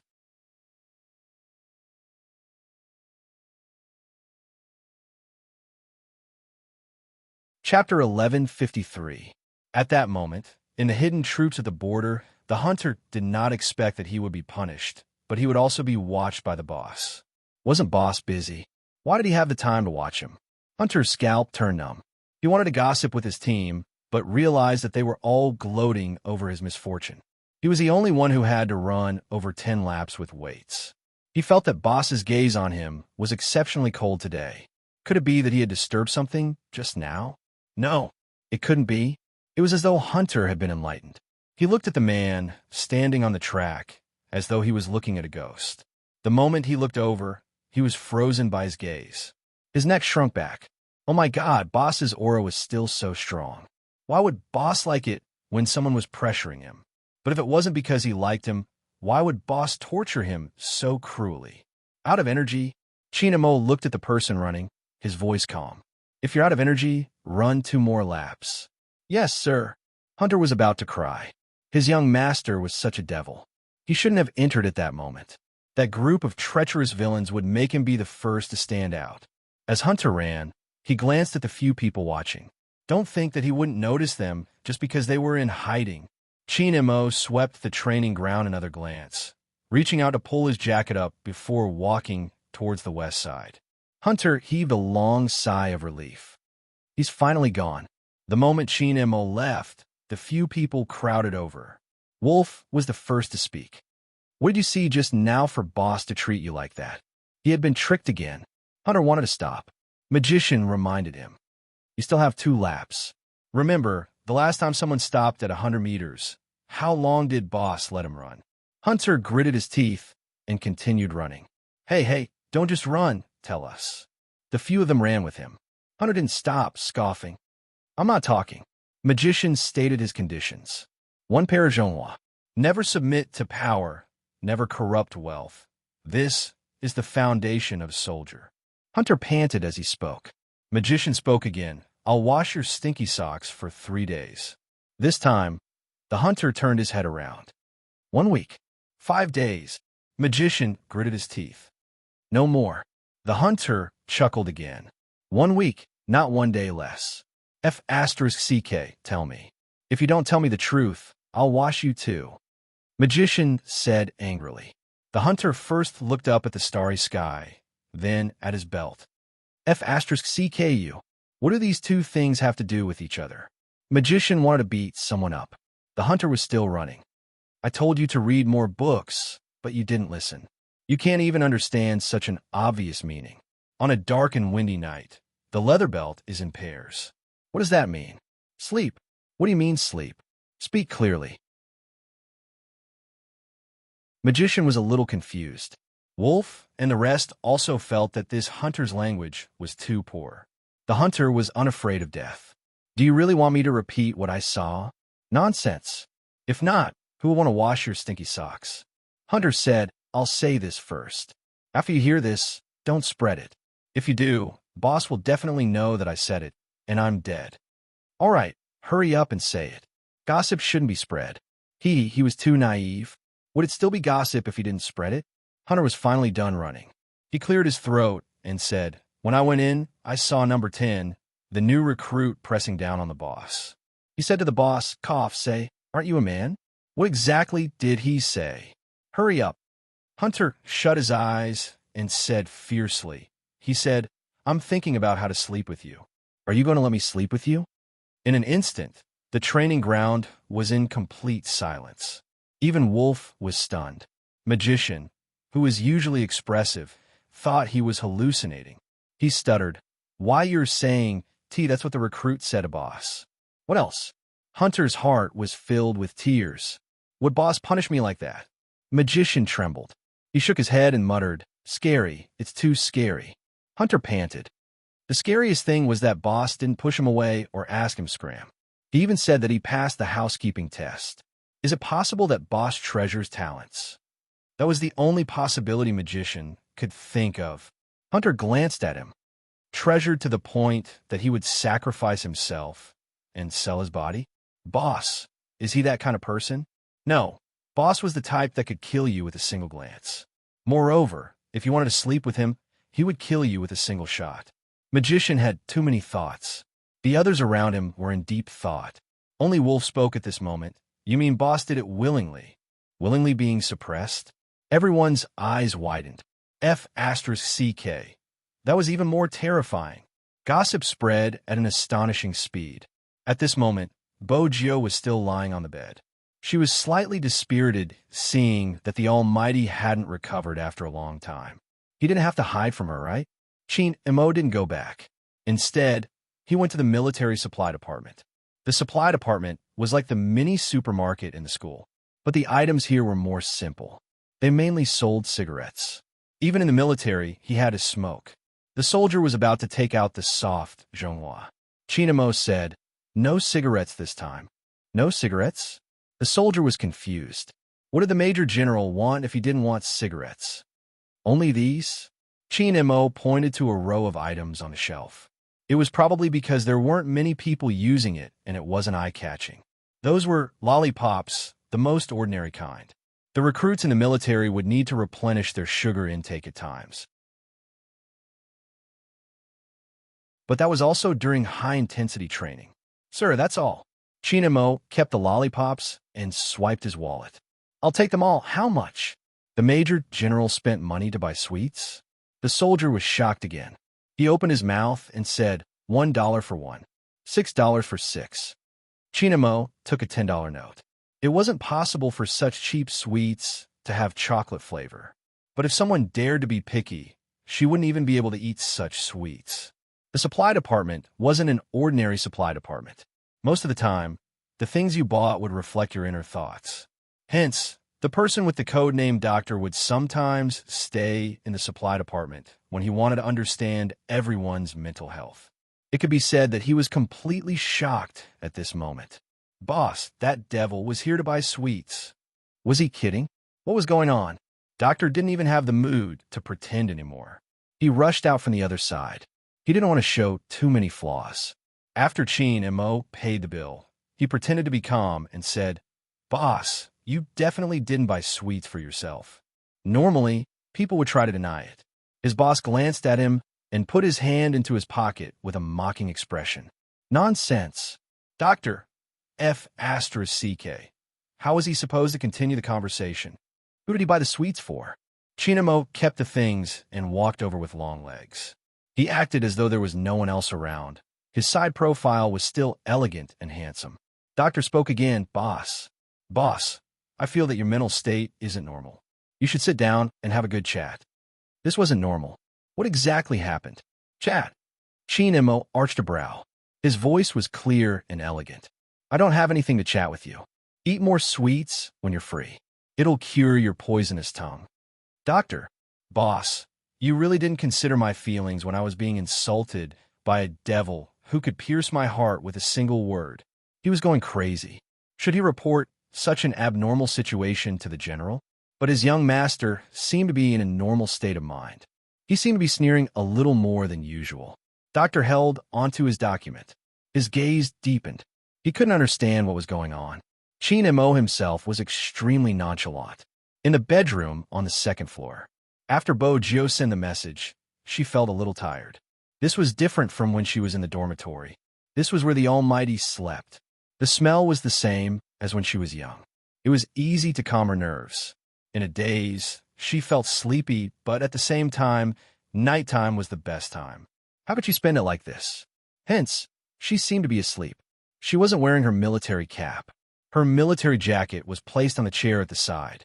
Other than her face, everything else was pale. It accentuated the cold color of her face. Yes, he was handsome, but he was very dark. That was the scene Chin Mo saw when he entered. A certain someone had already occupied his bed. She wasn't sleeping properly either. She lifted her head and smiled mischievously when he entered. Come down. Chin Mo unbuttoned his shirt as he spoke to the person on the bed. Bojo sat up. She crossed her long legs and yawned lazily. Didn't you ask me to sleep here? I'm the one sleeping here, not on the bed. Chin Mo walked over slowly. Bojo narrowed her eyes. Her posture was cool. Where should I sleep? On the floor. Chin Mo sat down. Bojo was awake now. Sleep on the floor? How was she going to take advantage of him? Brother Mo, doesn't your conscience hurt letting a weak young lady sleep on the floor? Bojo laughed lightly. She didn't seem to have any intention of going down. Chin Mo glanced over with his beautiful peach blossom eyes. Weak young lady? Where? Bojo reached out and pointed at herself. Chin Mo wrapped the person's hand with a smile that wasn't a smile, but there was a special warning in his voice. Even if you want to give yourself the image of a white lotus, you have to see if you look like one. Your face is so black that you don't look like a delicate young lady at all. Are you going down yourself, or do you want me to throw you through the window, MH? Sir, I completely respect Captain's decision, Bojo replied, standing up in a carefree manner. Chin Mo frowned. If she dared to fall, he would kick her out of the military. Bojo wasn't a naive girl. She wouldn't fall in a daze. She grabbed a blanket and laid it on the floor before finding a pillow. But it was a pity. She had been imagining taking advantage of the Almighty for so long, but there wasn't a single one. The night became quiet, especially after all the training in the military had ended. In a place like the border, there was no one within 800 miles.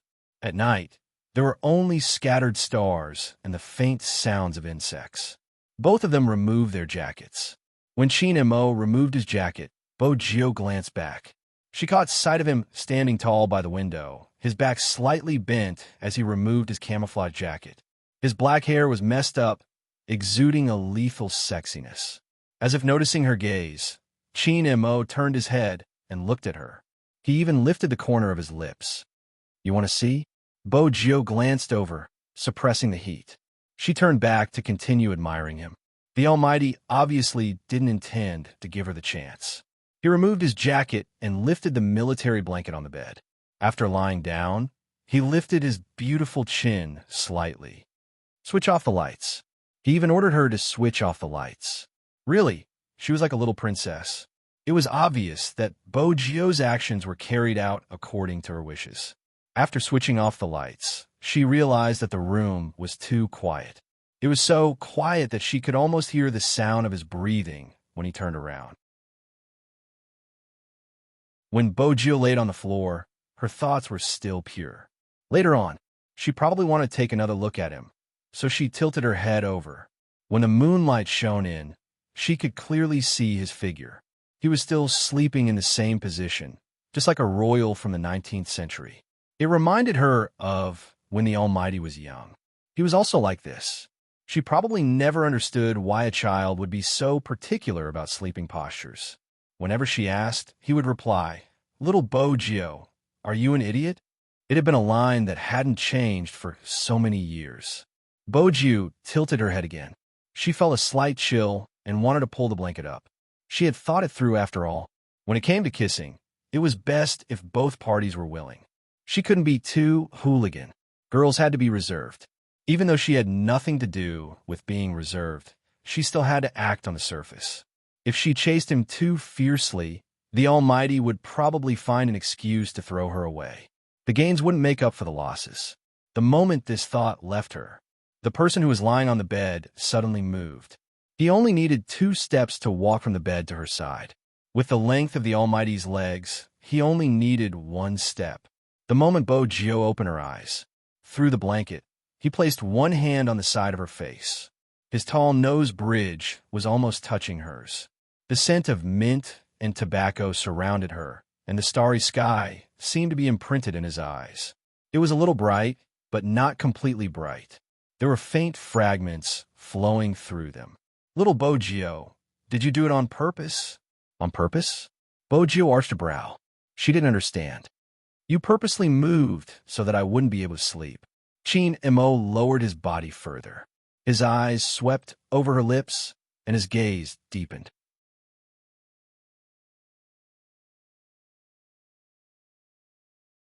Chapter 1154.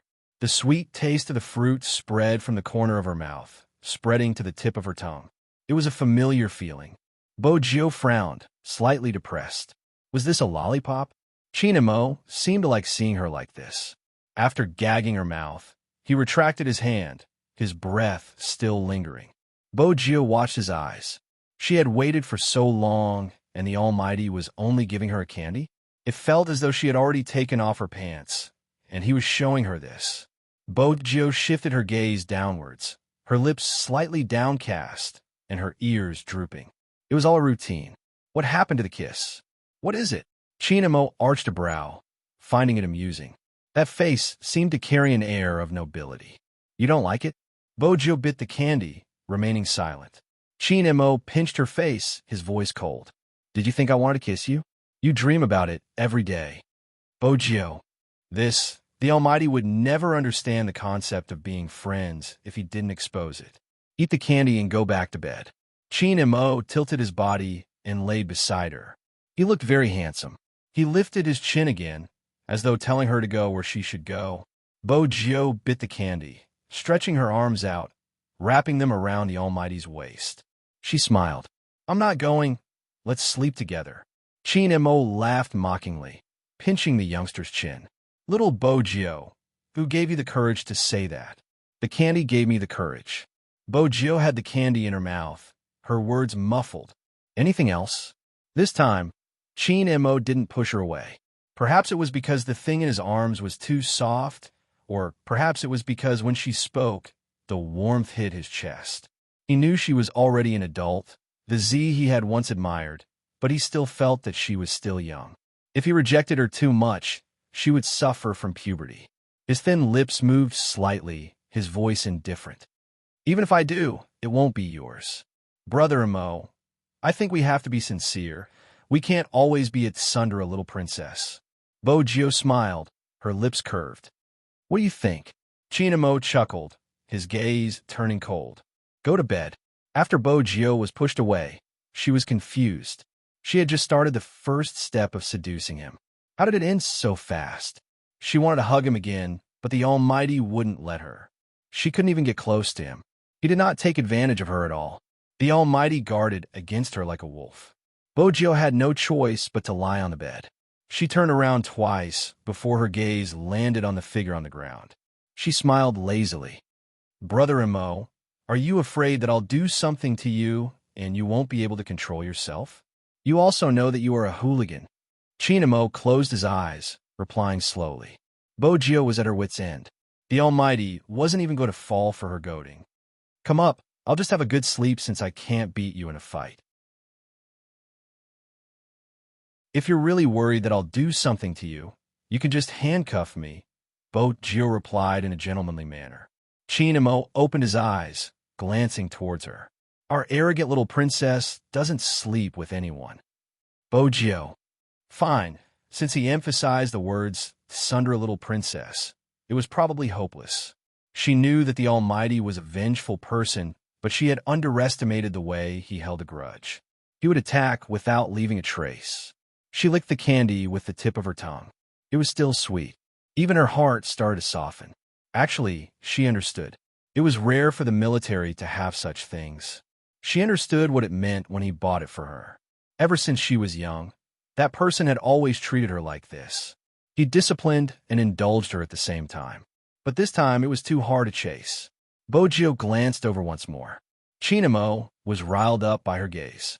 His peach blossom eyes deepened in the night, but his tone didn't change. There was a hint of hoarseness in his lazy voice. Are you thinking of not being able to get off the bed tomorrow? No, it's just a little cold. Bojio wasn't lying. The military blanket was too thin. At the border, the temperature difference between day and night was huge. Moreover, this military unit was originally in an uninhabited area. After autumn, the nights were even colder. If it wasn't for the deal with Boss Tang, she would have come to the military camp. She probably wouldn't have been able to personally experience how that person had lived for many years. The favored son of the heavens, the grandson of the Qin family, had a different attitude after putting on the military uniform. There were too many people here who could live as they pleased like ordinary people. But they chose to stay stationed at the border where there weren't many resources. In order to protect that line, they could endure anything, just for the people living behind them. When they woke up, they would see the hustle and bustle of life. In this world, there were many types of love. China's soldiers were mostly silent and hard, like the snow in the Kunlun Mountains, never melting. They stared at this place as though saying, I hope you never see the smoke and flames of war in this lifetime. Perhaps the people here didn't even know. That person, he should be standing in the esports arena, shining brightly. That was what he loved the most. But in order to better protect this land, he even threw away his favorite things. Boju looked at the cold and tall figure. Her chest seemed to be filled with something. No matter what she had experienced, no matter how many things had happened, she probably couldn't forget that even at such a time, that person would still take the time to buy candy for her. His thin lips curved into a smile. He felt that the tip of his tongue was exceptionally sweet. He pressed it against his canine teeth and lifted the military blanket a little. At the start, when he heard that she was cold, Qin Mo didn't intend to care. The military was like this. If they couldn't adapt, they should have left long ago. But when he heard the rustling sound of the blanket being lifted for the third time, Qin Mo got up from the ground. Qin Mo got up from the ground, reaching out to hug the person on the bed through the military blanket. Bojio was still lifting the blanket. When she glanced sideways, she saw that ridiculously handsome face. She wanted to hug him back. Qin Mo looked at her and said slowly, There aren't any protective measures here. Are you going to wait until I can't take it anymore before you can settle down? That kind of voice sounded cold, but the meaning in her bones made Bojio pause. She didn't move. After getting the effect he wanted, Qin Mo wanted to close his eyes even though his entire body was burning. But he didn't expect it. The youngster lifted the blanket and covered him. Her good-looking face was still a little embarrassed. Her fingers were already pressing on his belt. When she looked up again, her exquisite and beautiful shoulder bones were exposed due to her movements. It was like a drug, entangling her. Why do you have to endure? I can help you.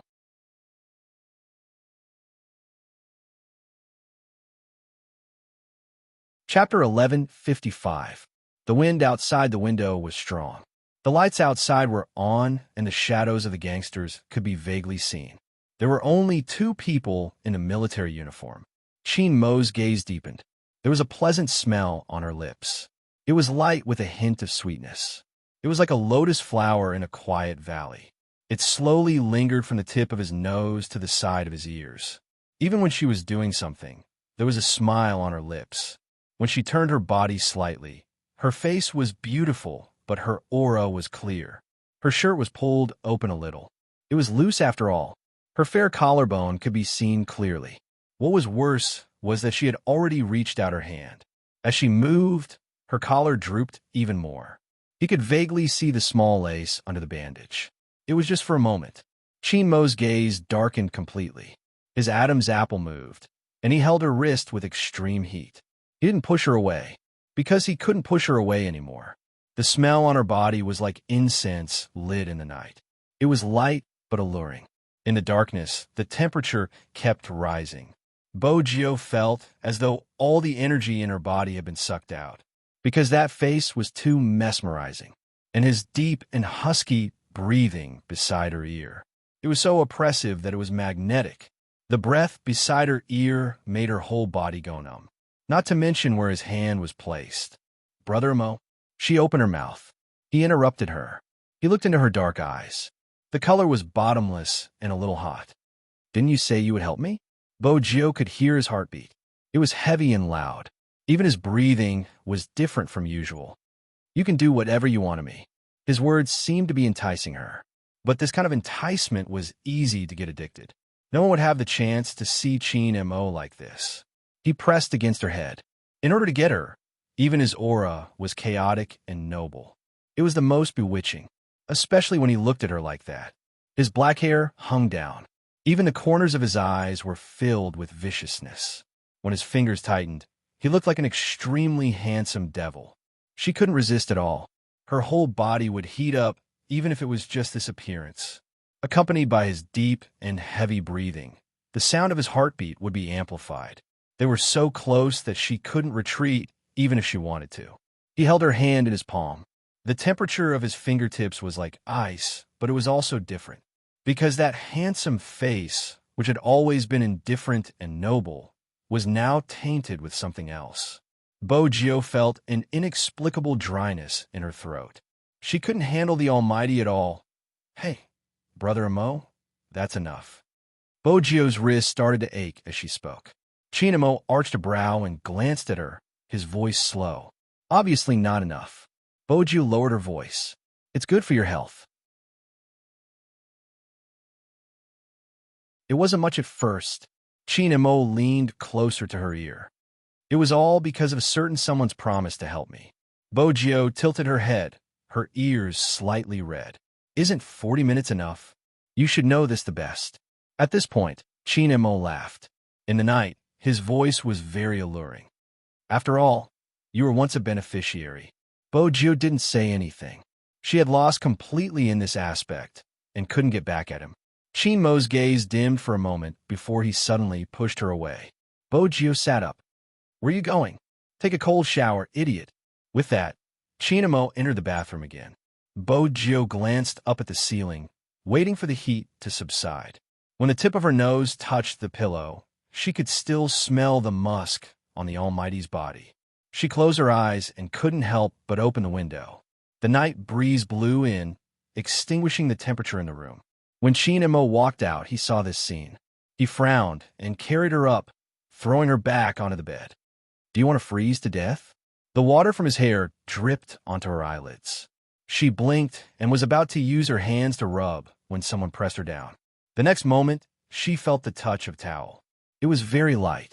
Again and again. Those that didn't know better would have thought she was a porcelain doll. I was too hot just now. That was the first thing she said when she opened her eyes. Chin Mo's fingers slid past the corner of her eyes. You were complaining about the cold just now. It was hot after that. Bojo didn't think much when she said this. Chin Mo chuckled, his fingertips touching her lips. It was unclear what he meant. After that, she really couldn't drive as well as the Almighty, especially in this aspect. Bojo closed her eyes, pretending that the demon in front of her didn't exist. However, the slight coolness between her lips still made her heart beat faster. This time, the Almighty was dressed especially tightly. Even his military jacket was tied neatly. When the cloth pressed against her chest, it felt a little itchy. Bojo moved uncontrollably, but the man held onto her waist, his breath following. Is it still hot? MMH. In certain aspects, the person in his arms was especially direct. She had a temperament that was in between a youngster and a young lady. Chin Mo exerted more strength, pulling her into his arms. His deep voice rang in the night, extremely magnetic. Let me help you this time. Bojo wanted to say no, but who would be able to resist his methods? When the bandage was removed, Bojo's head was already swollen from the dizziness. Her heart was thumping wildly in her chest.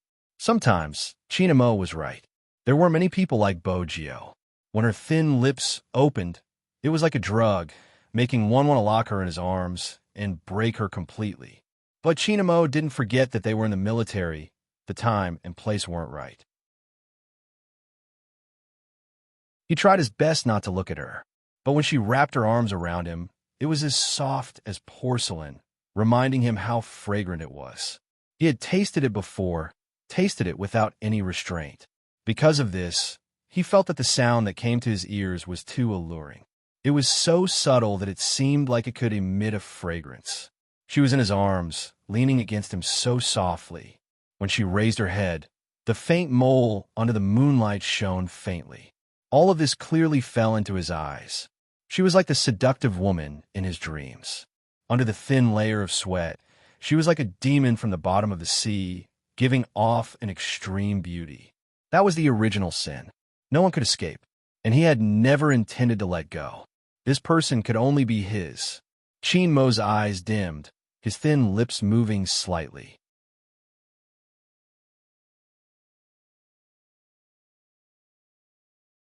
Chapter 11:56. Bojio stilled. The coldness on his thin lips calmed her down. He held her chin, his entire body close to hers. There was still the smell of smoke, but it was very faint. She wanted to tilt her head, but he reached out, wrapping his hand around her short black hair, pressing it behind her head. The tip of his tongue probed. After such a gentle and delicate kiss, even her breathing was messed up. She sucked until her entire body was numb, her mind blank, until everything was over. That was when she realized that her clothes had been pulled. The heat against her body hadn't subsided. But after she stopped him, he stopped. That person stopped moving, then smiled and said in a low voice, "Feeling good?" Bojio didn't say anything.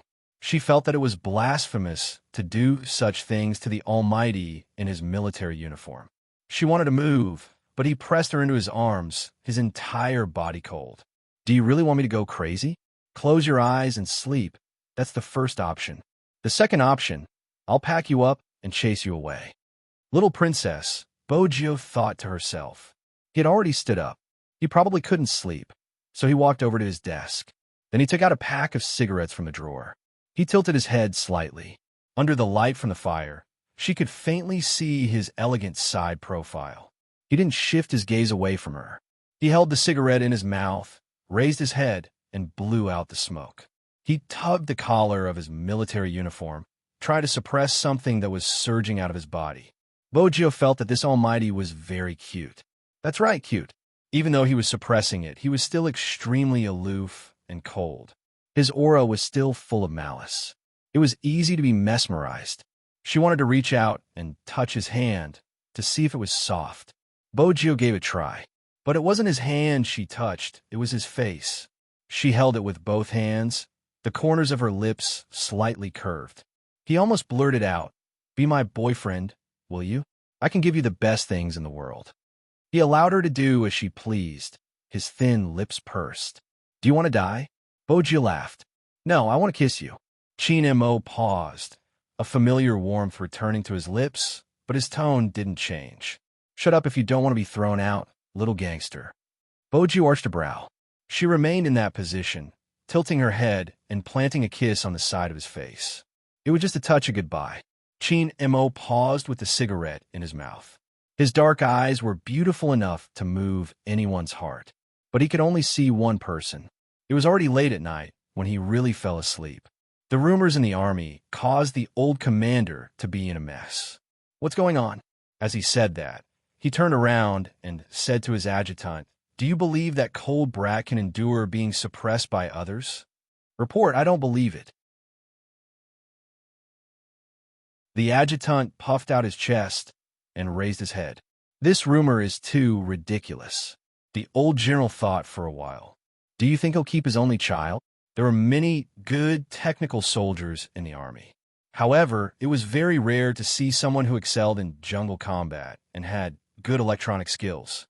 That was why he was such a treasure. The adjutant felt that his old general had asked him a question that was too difficult to answer. They wouldn't be able to guess Demon Sheen's thoughts. At first, he thought he would get an answer the next day. But before the answer came, the army received a mission to carry out a hostage rescue. There wasn't any warmth. Everyone went straight to the gathering point.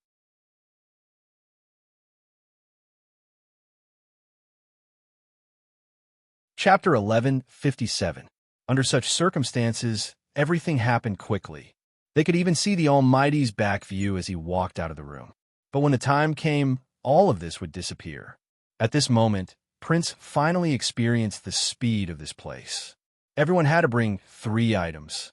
A gun, a watch, and a black mask. It was more impactful than in the movies, because in the real world, every Special Forces soldier rarely showed their faces when they were on the move. When they came, they were like a pack of wolves, their gaze determined but silent.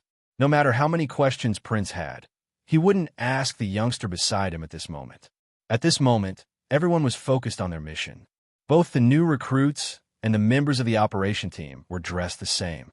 Her face was covered with a black mask, and she held a rifle in one hand.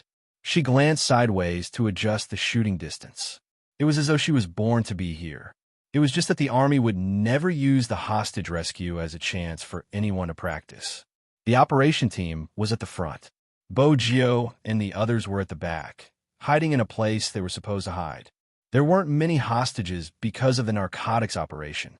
One of them was chased here, and along the way, he hijacked a school bus. In such a place, even the school bus was donated. The road wasn't easy. The driver's leg was injured, and they were in the middle of negotiating. They had used all the necessary methods. The three of them were experienced. They didn't agree to the hostage exchange. They only wanted unopened bottles of water. They even rejected food because they thought there would be drugs inside. It had been 6 hours since the incident had happened. They didn't accept the food provided here and only ate the small biscuits in the students' backpacks. The students would definitely be hungry.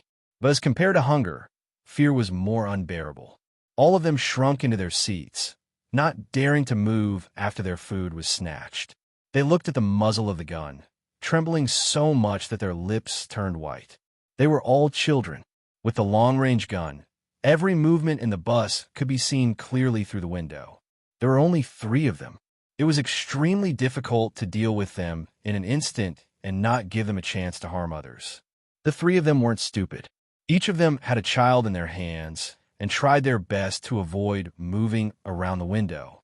What was good for the operation was that one of them was seriously injured and needed medicine and medical attention. That man seemed to be their little boss. Boggio shifted the muzzle. When she glanced over, she saw a familiar face. She had seen that face in the video before. He had no specific nationality and was active in the Golden Triangle all year round. He was a member of that organization and was mainly responsible for selling goods. Boggio narrowed her eyes. She lifted the gun and glanced at his mouth. Prince was a qualified soldier, but he was still young. Which country are they from? What are they talking about? Nationality unknown, but Boggio arched a brow. They need a doctor now. That's their next condition. Prince was stunned. This brat even knew how to read lips. All right, even if she knew how to read lips, how did she know the gibberish? That's a minor language, right? Prince was still frowning.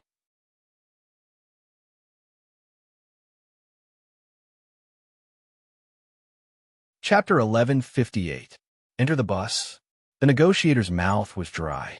He held onto the mineral water bottle, but wasn't in the mood to drink. No, that won't do. There's so many hostages on the bus, and they are all children. The criminal's emotions aren't stable, and the psychological aspect is more important. I know special forces like you are very good at solo battles and ambushes, but the way you talk will determine the safety of the hostages. Chin Mo's face was still covered by a black scarf, so his face couldn't be seen clearly, but his eyes were as black as shattered stars. The first question, I have studied psychology and have relevant certificates in this field. I know negotiation techniques. The second question, the other party spoke in Burmese, so I can understand them. So, can you help me prepare the things now? Chin Mo's voice was still calm, but his eyes never left the school bus. The negotiator obviously didn't expect to get such an answer. The expression on his face reflected his thoughts. Almost 7 hours had passed. The person in charge's forehead was covered in sweat. He was afraid that something would go wrong. He couldn't afford to bear the consequences if any of the children were hurt. When he heard Chin Mo's words, he turned. How confident are you? 50-50. Chin Mo wasn't holding onto a gun, but he was wearing a high-end communication earpiece.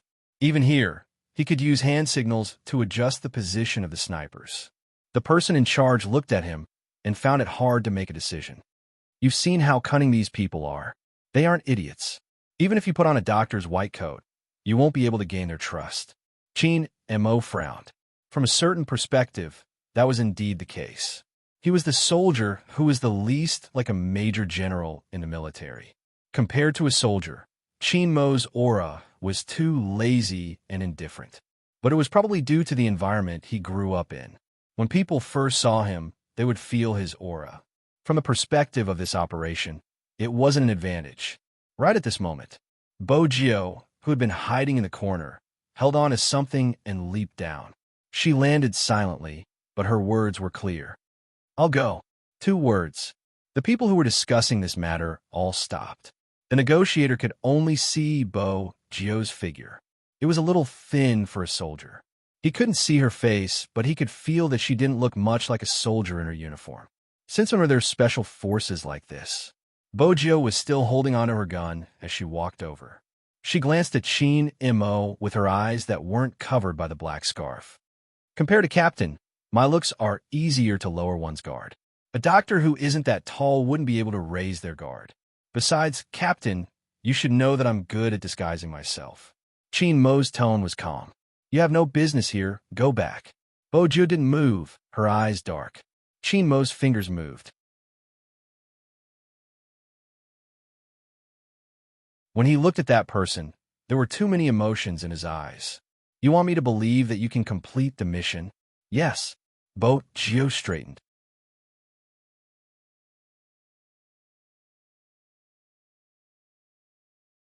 Chapter 1159. This time, the person in charge didn't object, because there wasn't any more time to say anything. If they delayed any longer, they would miss the opportunity. But Bo Jio had never seen such a gaze from the Almighty. It was cold with a hint of sparkle. Bo Jio pulled the black mask over her face, intending to wear the clothes herself. After all, the white coat had been brought over. But before Bo Jio could reach her hand out, Qin Mo had already taken over the job. That person paused, wanting to say something. But for some reason, even though the person in front of him was wearing a mask, the dark camouflage uniform and the eyes that were exposed outside the black mask were so deep that they couldn't help but take a step back. She came from a military background, but when she met such a man, her heart still raced. His aura was too strong. Wasn't he the armed police from the side? Bo Jio was surprised, but she still stood there. Honestly, she had never been so obedient before, no matter how words were used to describe it or how beautiful the scene was. But those who were standing there knew that it was extremely fast. He had personally helped her change into the white coat. Even the embedded earphones weren't placed by her ears as per usual. Instead, he had disguised it as a button. It was so precise and fast. The members of the operation team watched from the side, their hearts trembling. They had never seen their boss in such a state before. Even when he was in disguise, he hadn't been this careful. It felt as though he was afraid that something would go wrong and he wouldn't be able to see the person in front of him again. Actually, every time they went out on a mission, Boss would make sure everything was in place. But this was the first time he had done it personally, and there was an indescribable feeling. In such a tense situation, no one would think about it. Even if they took a glance, they wouldn't place their attention on it. Once a disguise was involved, the safety factor for such a mission wasn't high. Moreover, the person in the car had a gun. But everyone knew that recruit number 10 was right. He was the most suitable person to wear the white coat because he didn't look like a soldier at all. In addition, the large frame glasses perched on the bridge of his nose had no distinguishing features at all. It completely covered the sharpness of this person. Bo Jio looked a little timid, as though she was a doctor who rarely interacted with people. "What are you doing?" The people in the car seemed to be impatient. One of them lifted the child with one hand. Even his facial expression was ferocious. With the blood of a desperado, he pointed the gun at the child's head and said fiercely, "Hurry up and let a doctor in. I'll give you another 5 minutes. After 5 minutes, if I don't see the person I'm supposed to see, I'll kill one person every minute." The child had already begun to cry. His voice was extremely loud, and he was so scared that his entire body was trembling. "Shut up." The man was annoyed by the crying, and he was stuck like this. From a certain point of view, he knew very well that it would be very difficult to escape, but sometimes dragging it out for too long might not be good for them. There was another person lying in the car with one hand pressed against his chest. Because of his injuries, his lips were pale. It was obvious that his injuries were serious. There was a tattoo on his face, and his expression was dark. Don't argue with the children. They're crying. Just knock them out. Are their parents here yet? Hearing this, the man hurried over. Yes, boss. Can we really get out? He was still afraid. Even if he was a desperado, he didn't want to die. The injured man's breathing was slightly weak. You don't believe in Kawang's method? As long as we follow his instructions, when has it ever failed? Pull the children towards the car window and knock them out. Let the parents watch. Okay. The man did as he said. With a forceful swing, the handle of the gun struck the back of a child's head. In an instant, all the children stopped crying. They were so frightened that their eyes were red and their bodies were trembling. Prince, who was holding a sniper rifle, and everyone else who was carrying out this mission gritted their teeth. They had the urge to press the button and shoot the scum's head. But all of them knew that they couldn't fight. If they were to unleash their anger, what would happen to the children in the car? Wolf was the best sniper in the entire team, other than Sheen and Mo. No one could understand his emotions. He could have killed the child with a single shot from the previous position, but he couldn't fight. Perhaps those who didn't understand soldiers wouldn't know. On the surface, they looked strong and taciturn, but on the inside, they were a soft and adorable mess. Usually, they were like ordinary people who liked to play around. When they saw someone who made a mistake, they would laugh at the side. When they saw the children, they would intentionally suppress their murderous aura. They didn't want to be so serious because they were worried that they would scare the children. Hence, when they saw this scene, their breathing was heavier than usual. Even their breathing was heavier than usual. It was really unbearable. The ones who couldn't control the most were the parents who had arrived at the scene. When the child's mother saw this scene, she fainted immediately. The others were so anxious that they couldn't wait to charge through the defense line. One of them grabbed the person who stopped them, a pleading expression on his face. Ask them what they want, money? We can give it to them. Give me my child. The news had already spread. No matter how they tried to control it, it would be on the internet. It wasn't because they didn't defend well. It was because of the people in the car. It was to exert pressure to make them fulfill all their conditions, and even to the extent of leaving the country. Everyone was paying attention to this matter. This was also the reason why the person in charge was sweating profusely. Even if there was chaos, it would still be in China. Allowing them to act so recklessly, even if the matter was resolved, they would still be held accountable. But now, he wasn't afraid of being held accountable. He was thinking about how to ensure that all of the children returned safely, even though there were people crying behind him, or perhaps in disbelief. In reality, he wasn't confident. He could only place all his hopes on the special armed police sent by the military. Yes, it said special armed police, but it didn't mention the military unit number. I'm done. When Bo Jio glanced up at the person in charge, there was a coldness that was like the clear waters of the snowy mountains. The person in charge held her hand. Please, you must succeed. The children are more important. There was another layer of meaning to this sentence. This was what all soldiers knew. It meant that if they were discovered, they had to sacrifice themselves to protect the children.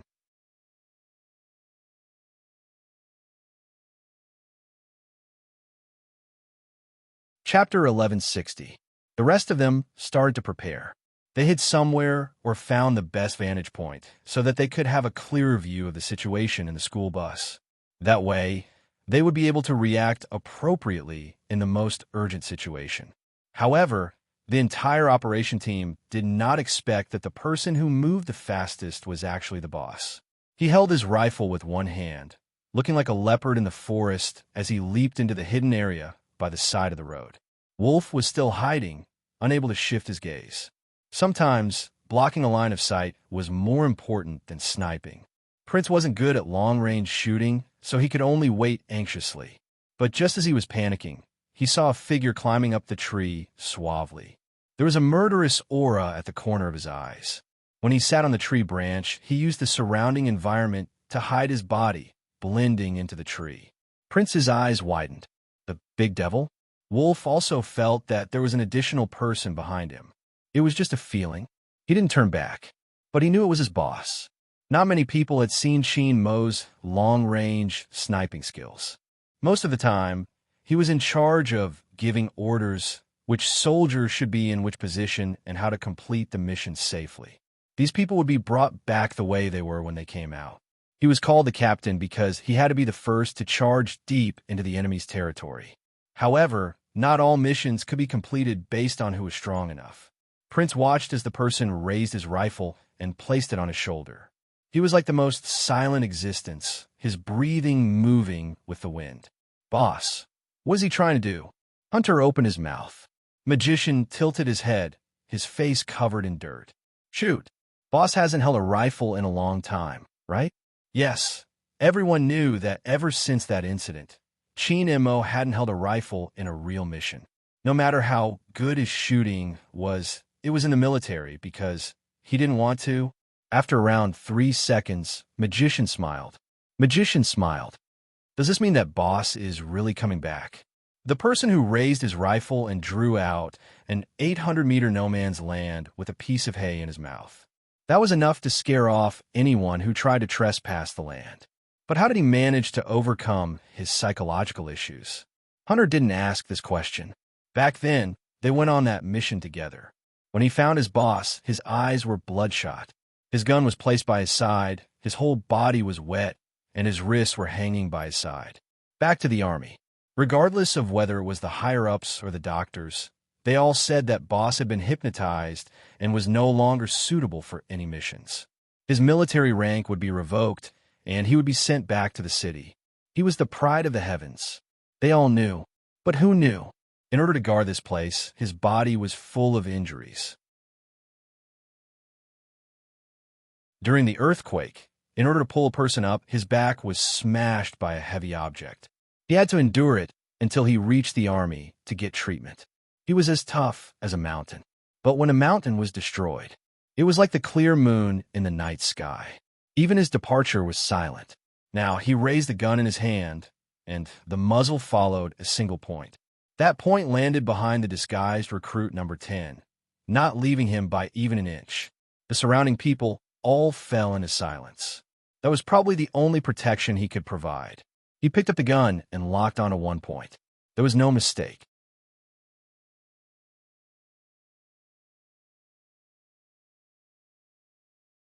Chapter 1161. Boss, they're here. One of the people in the school bus tilted to the side and looked out of the bus door. The person who was lying on the bus couldn't turn around and looked at the roof. Go check if they're imposters. Impersonation? That person was obviously confused by the environment and couldn't wrap his head around it. Actually, everyone was feeling pressured at this moment. Both the people who were surrounded and the people who were stationed there. Police imposters. The injured person narrowed his eyes. If they are, kill them and use a child as a warning. All right. The person was about to walk out. Wait a minute. Check if there are any special forces soldiers around when we go out. Boss, I've seen this before. There aren't any special forces soldiers. There are many armed policemen. It seems like they don't want us to leave. It's better if there aren't any. Pay attention to your surroundings and retreat if you see any signs of trouble. Yes. Everyone was worried that a sniper would appear at this moment. But at such a distance, anyone who wasn't a sharpshooter wouldn't be able to do anything to them. When they had chosen their parking spot, they had already taken this into consideration. Most importantly, the doctor didn't look like a police officer in disguise. The criminal with the gun lowered his head, and his fierce eyes met the man in the white coat. Where's the medicine? His voice was harsh. The man in the white coat trembled and stuttered. It's here. With that, Joe lifted the toolbox in her hands. The criminal was holding onto a child in his left hand, just in case something unexpected happened. He used the barrel of the gun to move the items in the toolbox. Other than a syringe, there was gauze and some medicine. Boss, he doesn't have a gun. He seems real. The other person was in charge of reporting the situation. Check if he has earphones. The person's breathing was painful. When his voice came out, it was extremely faint. Of course, Joe heard him, but she pretended as though she hadn't heard anything. She continued to stand there, her fingers trembling. The moment the criminal raised his gun, everyone held their breath. The moment he raised his gun, everyone held their breaths. The position where he raised his gun was aimed at Bojio's head. Prince gritted his teeth so hard that they hurt. The members of the operation team tightened their grip on their guns. Many of them assumed that their boss wouldn't be able to control himself and shoot since no one knew what the criminal was up to. But at this moment, the young man in the white coat took a heavy step back. Then, as if he was scared silly, he squatted on the ground and hugged his head with both hands. Wait, number 10's hand signal. Others might not be able to see it, but the snipers could see it. Although he was holding his head, it was indeed a gesture. But why couldn't they understand the gesture? Was this a military gesture? What was the meaning of this? His index finger bent forward a little. Anyone who does missions knows that when you're on a mission, you don't do anything meaningless. Therefore, the young man's actions were definitely meaningful, but they really couldn't understand what it was. A unique hand signal from the army? He couldn't tell how many missions Magician and Hunter had completed. But there was one person who knew. Unknowingly, this was Prince's thought as he stood under the tree. He had a feeling that the devil hiding on the tree branch would know what that gesture meant. He didn't know why, but he just had this feeling. In fact, Chin Mo did know.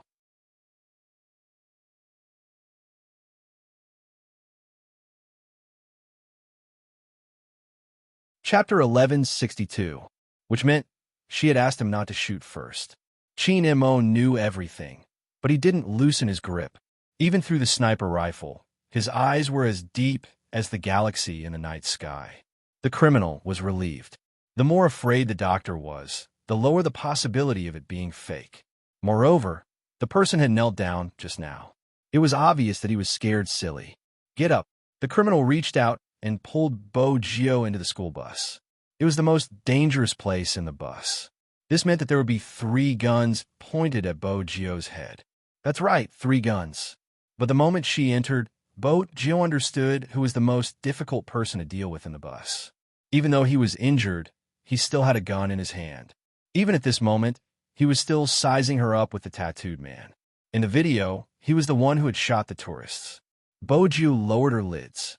She suppressed all her emotions but didn't stop trembling. The tattooed man tilted his head. Yes, the doctor is here. It isn't fake. I will continue watching. I know I won't be captured alive. For such overseas criminals, being captured alive was the most dangerous thing. Being captured alive meant that they would be able to obtain information. Bojio stood there motionlessly. Her black-rimmed glasses made her look extremely weak. The criminal behind her pushed her forward forcefully. Quick, I'll give you 5 minutes. If you can't treat our boss, I'll shoot you. I need a medical kit. Bojio glanced to the left when she said this. This scene made him look like he was scared to death. But in reality, she was looking at her surroundings. She was looking at every location and the criminal's position as well as their overall abilities. 1v3. One of them was lying on the ground, but he needed the most attention. Bojio retracted her gaze. She knelt down with trembling hands and took something out of the medical kit. There was a gun pointed at her head. It was obvious that the criminal had relaxed a lot by now, but he was still very nervous. It was fine as long as he was nervous. Humans would always have flaws when they were nervous. Bojio lowered her lids. She took out the hemostatic forceps. Her lips were hidden in a place that others couldn't see. I've lost a lot of blood. This was nonsense. Which injured person did not lose a lot of blood? Everything was for the sake of a better disguise. So even the words he said were in line with his identity. The tattooed man moved and gave a look to the other side, indicating for the other side to prepare more things. The criminals also received the signal, but they didn't leave. The 3 of them were watching the doctor. They couldn't allow anything to go wrong. If Bojio did anything that didn't match her status, she would be shot in the head. At this time, all the children were really scared silly. Looking at this scene, their little hands grabbed the safety belts for fear that there would be another scene of a gunshot. Bojio wore medical gloves and took out the last tool from the medical box, an injection needle. The tattooed man frowned. Check. Yes. Both of them were drug dealers. The criminal took the injection needle and didn't find any problems. More importantly, Joe stuttered, this medicine has stabilizing properties. When treating serious injuries, there would always be anesthetics and stabilizers. This sentence caused the tattooed man's eyes to flicker.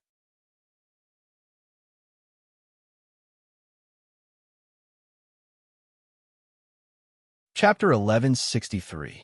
It was at that moment. Prince, who was standing under the tree, suddenly realized that there was a completely different aura coming from the tree. Like a ferocious tiger coming out of its cage, the man suddenly adjusted the muzzle of his gun, turning it 45 degrees. He was quick and ruthless. Just when Prince didn't know what was going on, a voice rang out. The person in the school bus suddenly raised the syringe in his hand. Just as everyone was looking at the young man with worry in their hearts, his movements were so fast that it was almost a blur to the eyes. The tattooed man, who was lying on the ground, was shocked. He didn't even have time to move. The hand that was holding the gun had its tendons severed. Everything happened too quickly. It was so fast that the two men next to him had just raised their guns. A loud bang was heard.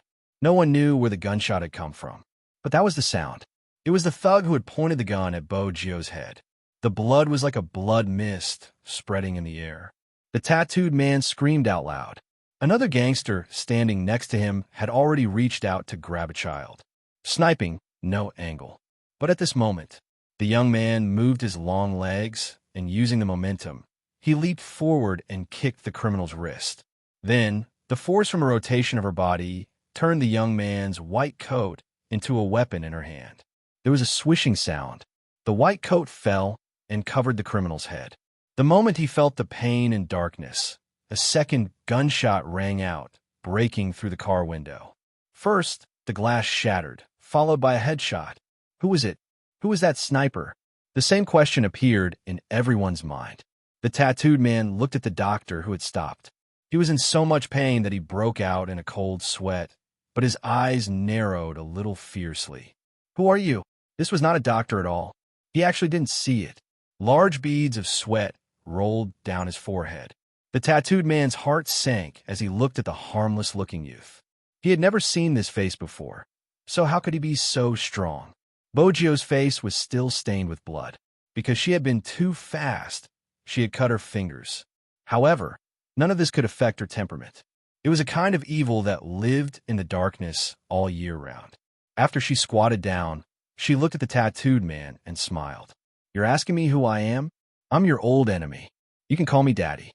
The tattooed man had no way to describe his feelings at this moment. Daddy. He wanted to hit someone, but he could only curl up in pain. Outside the car came the sound of people passing by. She reached out and hugged him, patting his back.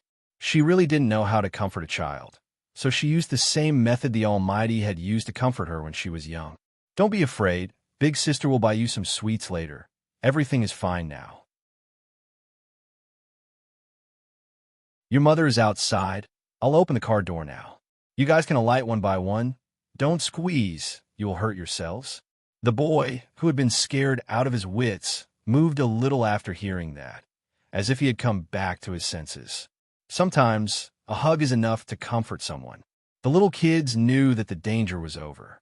One of the bolder ones lifted his head, his fingers tugging the hem of her shirt. He asked shyly, Isn't it supposed to be a PLA, uncle? Why big sister?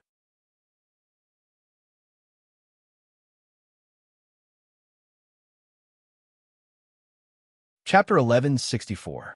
The people outside were anxious. The tattooed man, lying in the car, could no longer move. The parents were the first to break through the defense line. Some of them even pushed the guards who were originally standing at the side. But at a time like this, everyone could understand how they wanted to receive it. Compared to the chaos outside, when the children got off the bus, they followed the order of their seats. Bojo arranged for them to form a line. She stood in front of the tattooed man and crippled his other hand. This way, she would be more at ease. The children were also covered in blood. Their faces were still filled with fear from what had just happened. One of the children's legs turned to jelly when he took a single step. Bojo reached out to prevent her from falling. She said carefully, Walk slowly. There's no rush. The little bean nodded. He was still afraid. However, All of them were very obedient. He sniffled and continued to walk forward. When he walked out of the school bus, his mother hugged him in her arms, and he burst into tears. The situation was finally under control. The person in charge heaved a sigh of relief. However, there was another person who heaved a sigh of relief. It was the crown prince. When the devil sat on the tree, his aura was too strong, and he only fired 2 shots. 2 shots, no more, no less. Every time a gun was pulled, it brushed past his ear. Prince was the one who saw everything clearly. When that person jumped down from the tree, there was only one thought in his mind. He was a sharpshooter. How could a headshot be made from such a tricky position? No, it was 2. It was mainly because he was fast. Not only was he fast, but it seemed like he had already analyzed the opponent's movements when he raised his gun. His mentality, speed, and combat experience were all factors. The Crown Prince's thoughts were a little chaotic, but this did not affect him from rushing out to enjoy the joy. He was really happy. As long as he saw the group of little beans jumping around with their friends, he would always feel relieved in his heart. Everyone in the operation team put away their guns, as if they had never appeared. Prince and Wolf were in the same area as Chin Mo. The demon's pocket was bulging as he walked towards the school bus with a spear in one hand. After the smoke subsided, there was a vast expanse of white on the battlefield. The man's back was straight, and he wore a combat uniform with a black band around his wrist. When he passed through the crowd, time seemed to stop. People were looking back. Chin Mo didn't seem to care. He pulled the youngster out of the car. Then, they gave each other a tight hug. Even that pair of eyes of the night had become so deep that it was completely dark. Both Gio paused, sniffing the pleasant peppermint scent. It was different from usual, carrying the smell of gunpowder. She wanted to reach out too, but then she realized that there was blood on her hands and clothes.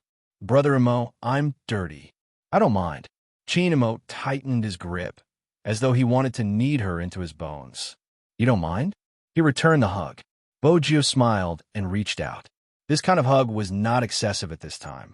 After all, the scene just now could be described as a matter of life and death. It was just that the few people who were familiar with their boss were in a state of shock. They couldn't believe that the great demon would do something like that. Previously, when they were carrying out missions, the boss would also revive them when they survived a disaster. But hugs.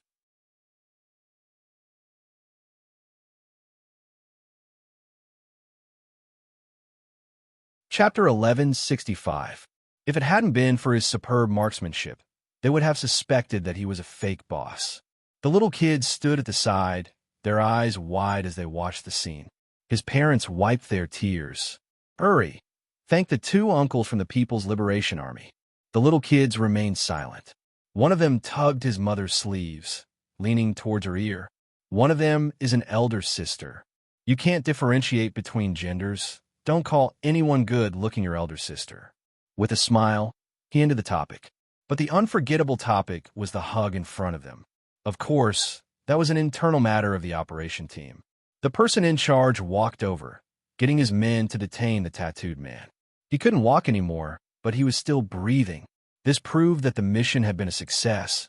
They had captured him alive. The tattooed man was carried down. When he saw the people wearing black scarves, his first reaction was that they weren't ordinary policemen. They were definitely from the military. But he couldn't tell which military unit they were from since they were all wearing black scarves. Among the onlookers, there was a journalist who wanted to record this scene. But Chin Mo was the first to notice. He glanced at Magician on the left. Magician took a step forward, blocking the camera. I'm sorry, I can't take photos. Please hand over the film. Why? Mister, your heroic deeds should be reported and let everyone know. This is such a great contribution. Without you, these children would not have been saved. The reporter adjusted the angle, trying to capture the image of Chin Mo and Bojio. Was that the disguised doctor who entered the school bus? Magician frowned. This time, he didn't hesitate, reaching for the camera. He opened it swiftly and took out the memory card, breaking it into 2. Hey, what's wrong with you? Don't think you're so great just because you're an armed policeman. Why did you touch my camera? Magician ignored him, returning to Chin Mo's side. Boss, it's settled. Retreat. Chinamo said. The person in charge basically understood the situation. The worker was still shouting, unreasonable. I want more people to know how heroic they are. I admire them. Why are these people so arrogant? It's fine if they don't understand, but they even broke my things. In fact, as long as the worker wasn't so selfish, he should understand that not allowing him to film was good for himself. They forced their admiration onto others, but they didn't know that their own actions could very well expose such a mysterious operation team, which would be even more dangerous. A world-class mercenary organization was not weak. Not only would they be able to obtain information from your appearance, but they would also be able to target you based on your clothing, body shape, and combat habits. The person in charge gestured to the guard. The meaning of the gesture was very simple. It was to take that person away. The more he explained, the more information he would reveal. He might as well not say anything. Even he initially thought that the people sent to them this time were armed policemen. But when the person in charge saw one of them pretending to be a doctor and his every move, as well as the two perfect sniping sounds just now that were impossible for an ordinary person to achieve, the person in charge was shocked. He knew that they were not armed police. Special forces appeared in his mind, but he wasn't sure which unit they were from or what their numbers were. These people stood tall and silent. Even their guns were full of strength. When they were silent, one wouldn't even be able to sense their presence. Such special forces. The person in charge's expression changed, but he didn't say anything. The tattooed man wasn't willing to admit defeat. When his eyes swept past Chinamo, it seemed as though they were filled with venom. You are dead. He spoke in Burmese, as though he was spitting venomous words. Chinamo didn't even look at him. Blood trickled down the tattooed man's lips. His wrist hung limply, his gaze landing on Bo Jio's face. Especially you, doctor. At this moment, Chinamo moved. He blocked the man, his thin lips moving slightly. You won't have a chance because you will die in China's prison. The tattooed man's eyes widened in disbelief when he heard that voice. That voice, that demonic presence. The tattooed man would never forget the time when someone had sniped the 10 of them like a ghost. Until the very end, they hadn't been able to locate him. If it hadn't been for reinforcements, he would have lost his life. The memory was too deep. Hence, he couldn't forget that voice. It was the person who had destroyed them when they were at their peak, when they had the most believers. How was that possible? Hadn't he been hypnotized? Why was he here? The tattooed man's expression changed. Even after he was sent into the police car, his heart still pounding. It was a fear that was imprinted in the depths of his heart. With the closing of the police car door, everything stopped. The little kids were still standing there, a little afraid, but also a little eager to speak. Mommy, MMH. The older brother is holding onto the older sister as though she's a little kid. Those are the two older brothers. Don't mistake them for someone else. But indeed, they seem to be holding onto a little kid. Perhaps it was because one of them was too tall and had a black mask over his face. The other was handsome, but young. Bo Jio glanced down at her hand, the wound that the Almighty had treated. Even though the wound wasn't important to her, the Almighty held onto her wrist. But with the Almighty holding her wrist, she could always feel the warmth under the thin skin. It felt like jade. It was obvious that he had other matters to attend to. It wasn't appropriate for him to hold on to her like that. Hence, the people beside their boss watched as he took something out from his pocket and placed it in the youngster's hand. Come over after you're done eating. Bo Jio glanced down at the thing in her palm, her lips lifting into a smile. Magician, who was closest to them, had been walking normally when he bumped into a tree. Hunter had fared better. At least he hadn't knocked into the tree. But when they saw the scene, their reactions were the same. It was a little surreal. Prince opened his mouth, wanting to say something. However, when he met the devil's gaze, he quickly looked up at the sky and whistled, acting as though he hadn't seen anything. His heart was filled with gossip. F***. What exactly was going on? Wolf remained silent. But the little kids weren't silent. They turned and asked, Mommy, did you bring sweets? You're still thinking about sweets at a time like this? The mother glanced at her son's blood-stained arm, hugging him. The little kid pouted. That big brother brought sweets for little brother. I saw it. It's orange flavored. It's good to have a big brother. Mommy, can you and Daddy give me another big brother? Bring me sweets when he grows up. Hearing that, the mother was stunned. She looked behind her and saw the young man who had been pretending to be a doctor. He had a lollipop in his mouth and one hand was in his pocket. His expression was a little lazy, and the hem of his shirt was being pulled by another child. Big sister. Oh no, Mommy said your little brother. Didn't you say you were going to give me sweets? Come with me. The youngster raised a finger, shaking it. I can't give you this. Why? The little kid was starting to get agitated. The youngster wasn't moved. My captain gave it to me. The meaning is different depending on the person who gave it to me. Understand? The little kid obviously didn't understand. Wasn't it just a candy? On the other hand, Prince was conflicted. So the devil's pocket was bulging because of the sweets? The devil, sweets. Who would link these two things together? Moreover, the devil coaxed his soldiers by giving them sweets? Wasn't that a little too feminine? Prince imagined that if the devil gave him a piece of sweets, it would be scarier than the end of the world. Prince shuddered and stretched out his hand to rub his arm. The truth proved that Prince was thinking too much. Magician and Hunter stood at the side, their thoughts turning 180 degrees. There's a problem. Of course. Hugging was fine, but giving sweets? When did their boss go down this path? Why do I feel like I'm being tortured? What do you mean? I've never felt as single as I do today. These words were said in a whisper. That was because their boss had completed the final communication with the person in charge here. It was simple, a level confidentiality. Don't spread it, don't mention it, don't upload any images, and don't do any case analysis for the time being. Qin Mo's voice was light, and when it came through the black scarf, it carried a kind of nobility. The person in charge wasn't muddle-headed, he understood. This. He paused before continuing. Comrade, don't worry. We will take care of the aftermath. Usually, when they couldn't control themselves and had to give a detailed explanation of the case, they would look for the local armed police and let them say that they were the ones who completed the mission. In China, some people couldn't even leave their names behind after doing something. That was because they had to deal with more ruthless terrorist organizations. Magician and Hunter listened to their boss's communication, feeling that he had entered the wrong profession for such a strong aura, especially when their boss was wearing a black mask and his gaze swept over them. He seemed like the boss of Chinatown. His aura was like a mountain torrent. Honestly, boss, you shouldn't have joined the army. You should have become a gangster. The mission was over. Their communication was completed. Qin Mo reached out, switching his phone out of flight mode. In an instant, he received a message. Boss, this is the information you asked us to intercept. It's regarding number 10. Every recruit would have their information intercepted. This was a form of defense for the special forces. Once you were here, you had to be completely transparent.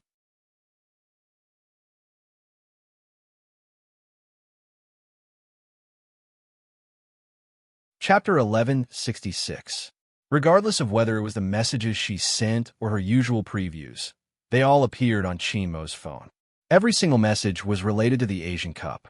There was even a request from a certain someone. Please obtain the qualification for the Asian Cup. The youngster probably didn't ask anyone for such a favor.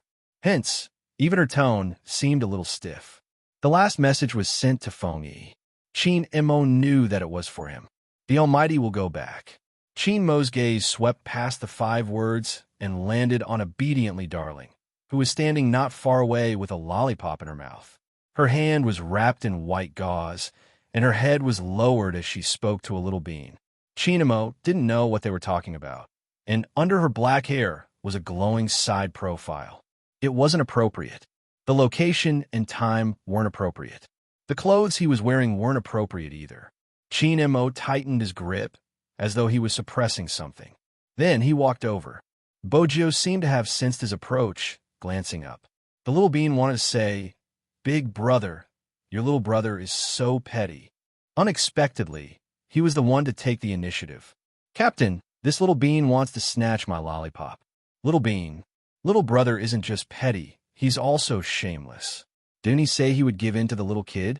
Fortunately, someone was teaching him a lesson. The little being glanced at the tall big brother. He reached over and grabbed the back of his collar as though he was a sack. His voice was calm. Let's go. He had to go home and teach the little brother a lesson.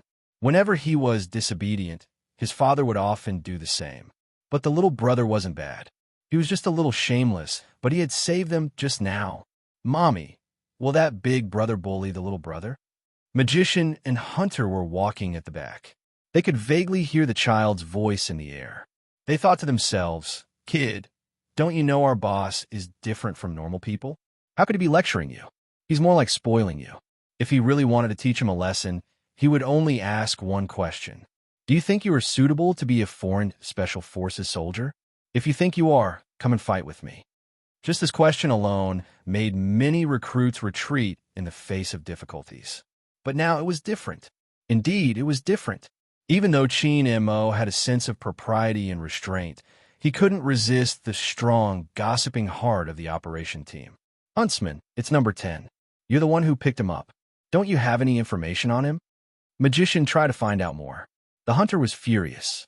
If there was, why couldn't I find out about it? Strange, who is it? Magician turned his head and looked at the back view of the person in the white coat. He thought about what this recruit had been doing all this while and suddenly froze. F***CK. It can't be, it's that guy. Hunter frowned. Who is it? In Jiang City, when we went to look for Boss, he recognized a younger brother. Magician felt it was hard to explain. The hunter was shocked. Younger brother? Boss. He didn't seem like the kind of person who would recognize a younger brother. Because of that person, we suspected that Boss was gay. Magician tilted his head. Now, it seems like he really is gay. Why didn't I think of it just now? The last time we were on a mission, this person pretended to be a member of the film crew and walked right in front of me. I didn't even notice anything strange about him. In the end, Boss caught him. Hunter couldn't hear the rest of the conversation. All his thoughts were occupied by one word.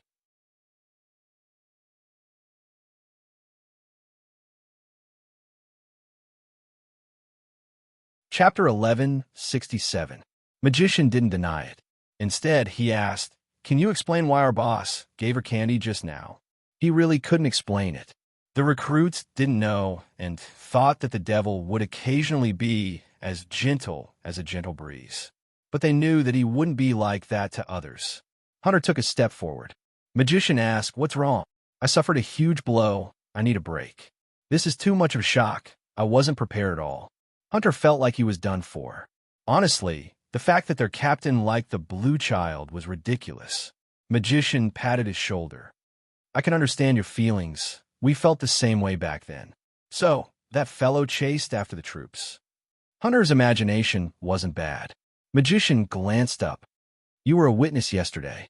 He had witnessed his boss being pressed down. His boss was pressed down. The more Hunter thought about it, the more his world seemed to be collapsing.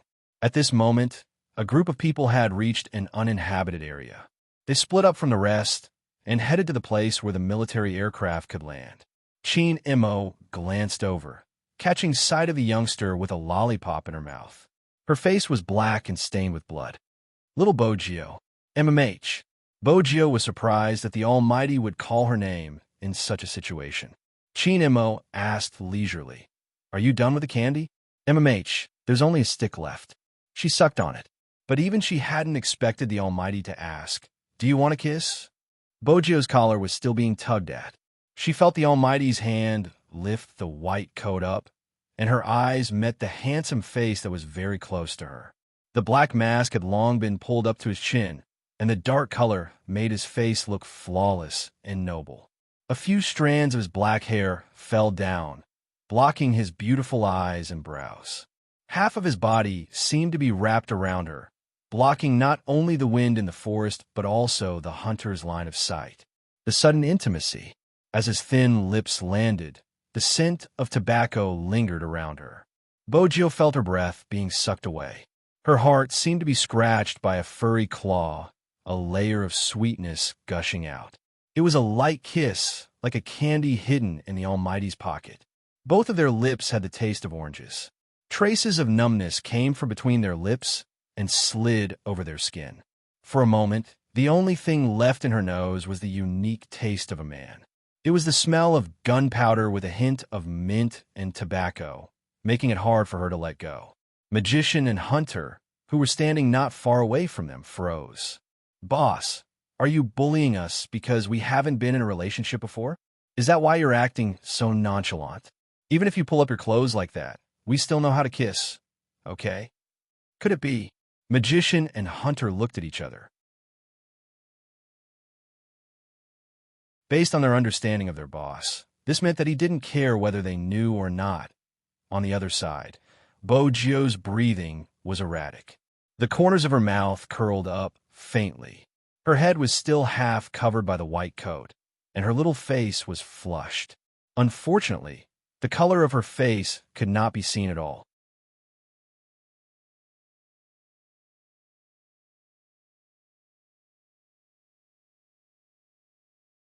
Chapter 1168. There was a hint of a smile in the Almighty's voice when he said that. It was a classic honey trap. Bojio couldn't guard against it and didn't want to either.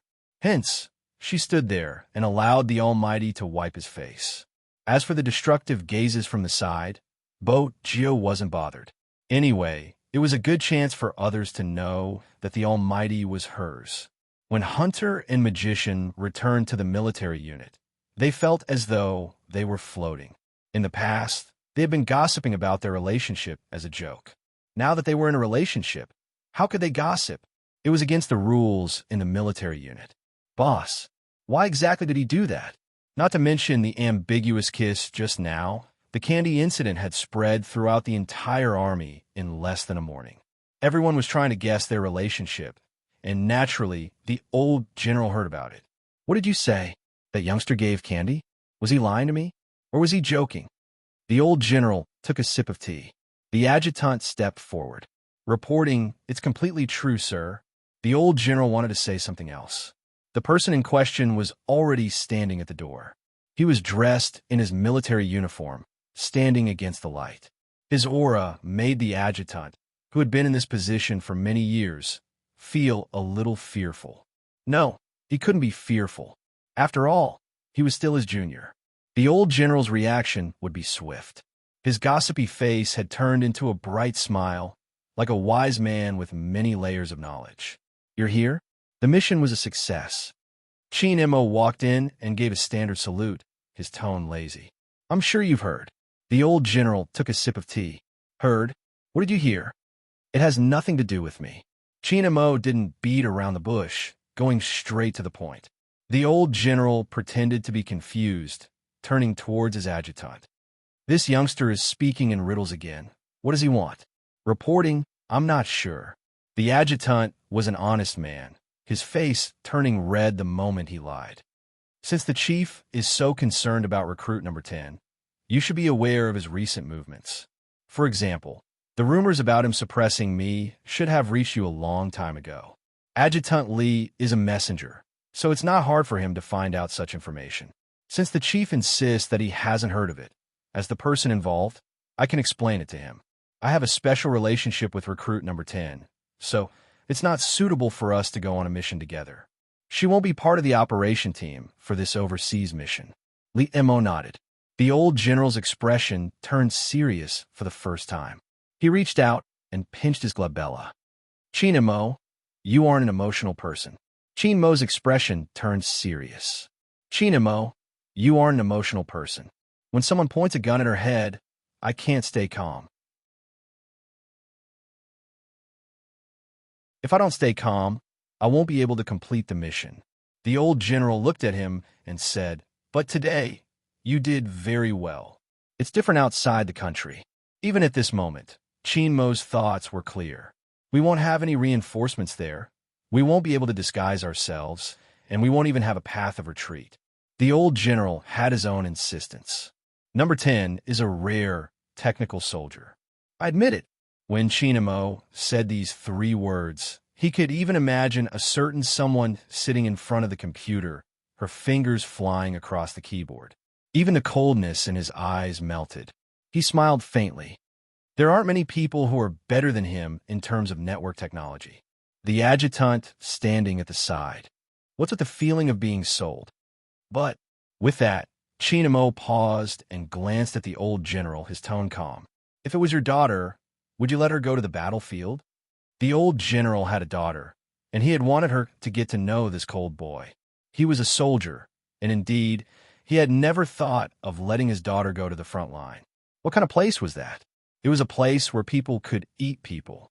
Chin Mo smiled, and there was an indescribable emotion in his words. You wouldn't. The old general choked, and for a moment he couldn't say a word. In the end, he said weakly, Cold boy, you are being unreasonable. That isn't your daughter. That isn't my daughter. Chin Mo stood up, stuffing one hand into his pocket. He looked lazy, but in fact, there was a glint in the corner of his eyes. He spoke in a casual tone, but the words that came out of his mouth shocked the other two. That's my life. Just 5 short words. The old general couldn't say another word. Chin Mo stood with his back to the light, and his voice came again. For the mission the day after tomorrow, think of a way to make her stay. This kind of conversation would not be heard by a fourth person other than the 3 of them. After Chin Mo left, the air in the room seemed to have quietened down. After an unknown period of time, the sound of the clock shaking could be heard. The old general knocked on the stainless steel in his hand. Was that fellow asking me for a favor? I think so. Even though it was unbelievable, the adjutant was still suppressed by the words, that is my life, until now. Who could ask the devil to ask someone for a favor? It was hard to imagine that such words would come out of the devil's mouth. However, it was precisely because of this. He and the old general would understand the significance of number 10 to him. Send the name list. The old general put down his cup, his gaze a little heavy. The day after tomorrow seemed to have been decided. Even he was just cooperating with the work on this mission. No one could predict how dangerous it would be. Most of the people who came had a rough idea. The stricter the selection, the more unpredictable it was. In fact, after today's incident, there were already 2 people with psychological problems. They were indeed the best of the best in the military, and they were also very brave. However, the quality of their sleep would directly reflect the situation. The doctor had already marked a cross on the psychological aspect. This mission didn't only require physical conditions, but also psychological endurance. After all, the other party had a psychological hypnotist. That would be the real nightmare. The military didn't slack off in their training. Even if they completed a rescue mission, they still had to do what they had to do. The further they went, the more intense the selection became. Basically, everyone was covered in mud. Perhaps it was because of the rumors or the exhaustion from the training, but one of the new recruits suddenly stood up during the break. He looked towards Bogio. Do you dare to compete? During the mission, the new recruit was at the periphery and wasn't sure what was going on.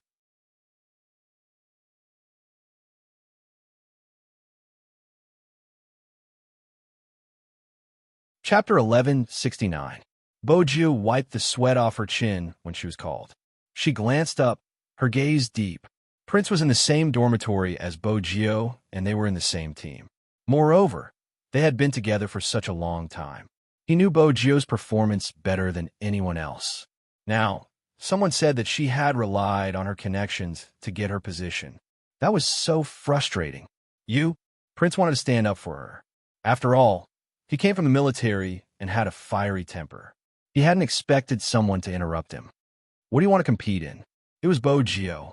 She stood up with one hand stuffed in her pocket and the other hand behind her back, wiping the last drop of sweat off her chin. Her tone was calm. No one in the military would be too harsh. Someone had suggested this challenge because he was responsible for the mission. He knew how hard it was to become a technical soldier, but he had to be someone worthy of their protection. You pick. That was the recruit's reply. Bogio glanced up. I'm fine with anything. Then let's not compete in a single match. After today's training, we'll meet in the jungle. According to the international jungle rules, regardless of the method, the one who explodes first wins. It was rare for a recruit to have such a challenge.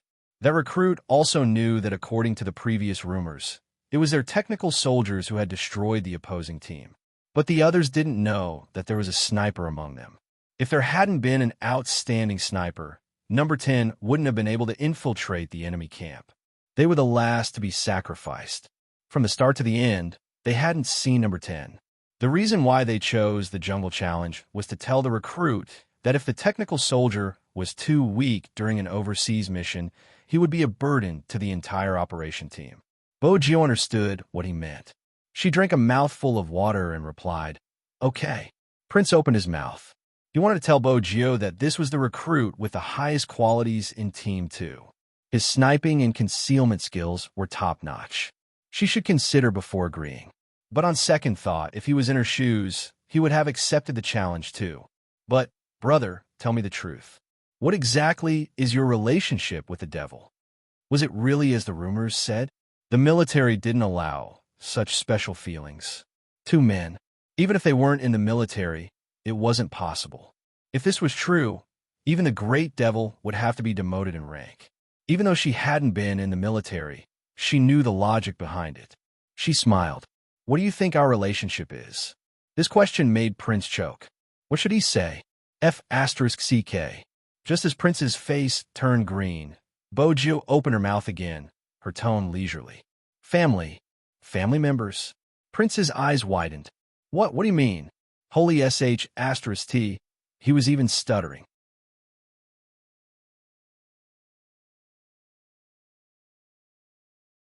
It was mainly because this word was too misleading. Bojo arched a brow and pointed at herself. "I'm handsome, right? Captain is handsome too. It's easy to tell."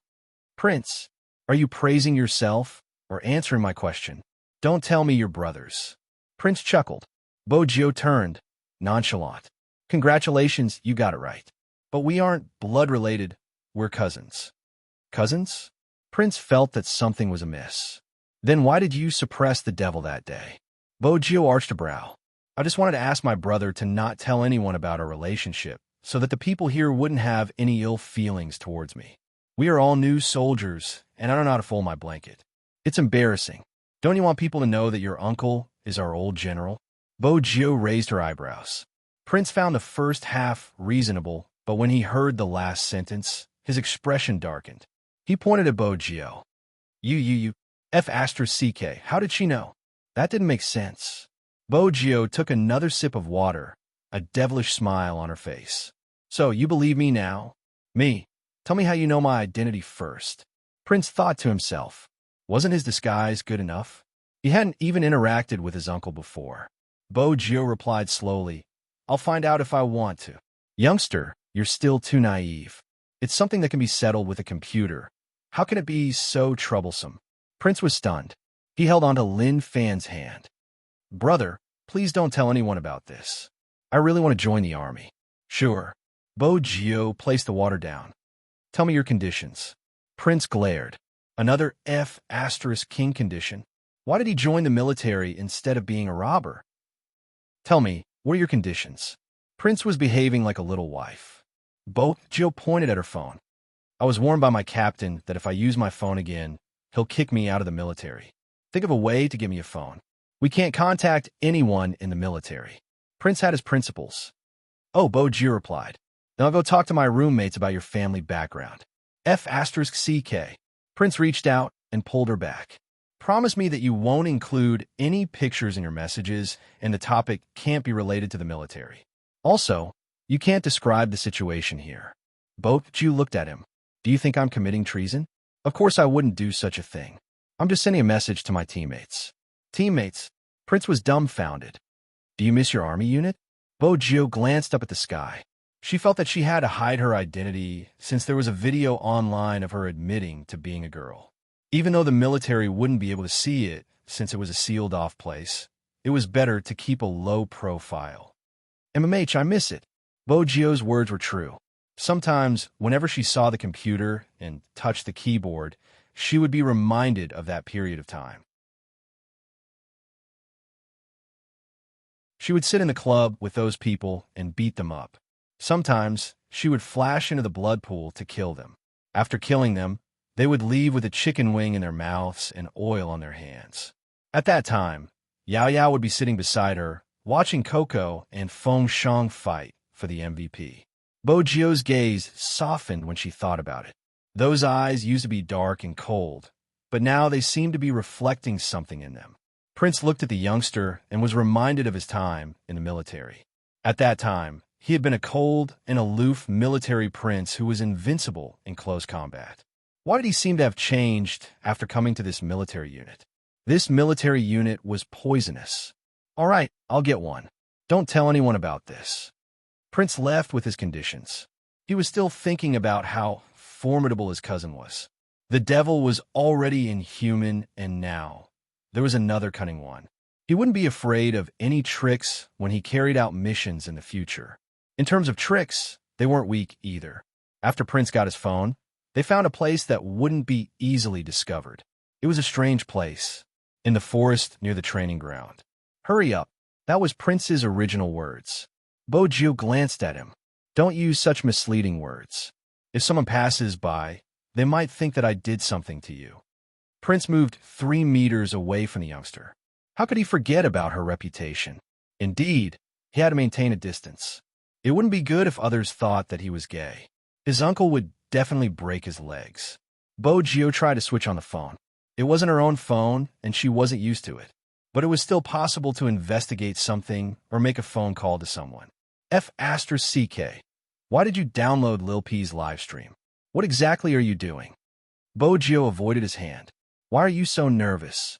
I'm just entertaining myself. Hurry up and take a walk. After the call, I still have to fight in the forest.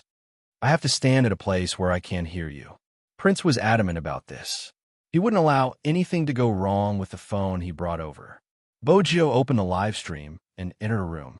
There were already many people inside. Fortunately, it hadn't started yet, which meant that she was on time. She wanted a phone because Yao Yao's competition was today a solo live stream. That's right, a solo live stream. A solo match that would determine whether Supreme Alliance could qualify for the Asian Cup. Before this, Shui Yao Yao didn't even think that she would be in a competition like this. Shui Yao Yao was a newbie. Her opponent was 1-2. Even though they had the same starting point, their platform was different. YS was a famous team in Asia. Even their newbie was the center of attention. The number of fans on their official Weibo had already exceeded 6 digits. In comparison, the number of viewers on Shui Yao Yao's side was almost negligible. Such a solo match wouldn't go unnoticed. China and country each sent a commentator to explain the match online. But even so, all the procedures followed the international rules. This meant that it wasn't an ordinary solo match. Even though they were separated by the internet, they could still feel the tension in the room. Nervous? The netizen laughed. Our CK was still live streaming yesterday. He didn't seem nervous at all. The opponent should be nervous. Ha ha ha. I heard it's a girl. A girl's ability is limited when it comes to gaming. Don't cry when you get killed. You don't understand. China likes to do such things. Even esports relies on one's face. Who knows how she got there? Get CK to be gentler when he attacks. That's how we show our might. He doesn't have to be gentle to win. You guys don't know how the Chinese chased after CK. It seems like the fans know who to support. Isn't it always the style of the Chinese? I'm going there to earn some money. There would always be comments during the live stream. Perhaps some people would find it strange. However, there were indeed some girls spamming the names of their idols crazily. They had completely forgotten that this was a battle between China and Country H. While they were cheering for CK, they didn't forget to say, even if they compete, they will only embarrass China. They won't be able to beat CK. I really don't understand why she's so strong. Her skills are terrible. Does she want to be famous? I don't know. Anyway, I'm here to see my CK. I feel that he has become cuter. It was in such a situation that it was possible. Shui Yao Yao sat in front of the computer, checking the mouse and keyboard one last time. Someone else said, Supreme Alliance is past its prime. That Spade Z dragged a bunch of people down, and now he's leaving.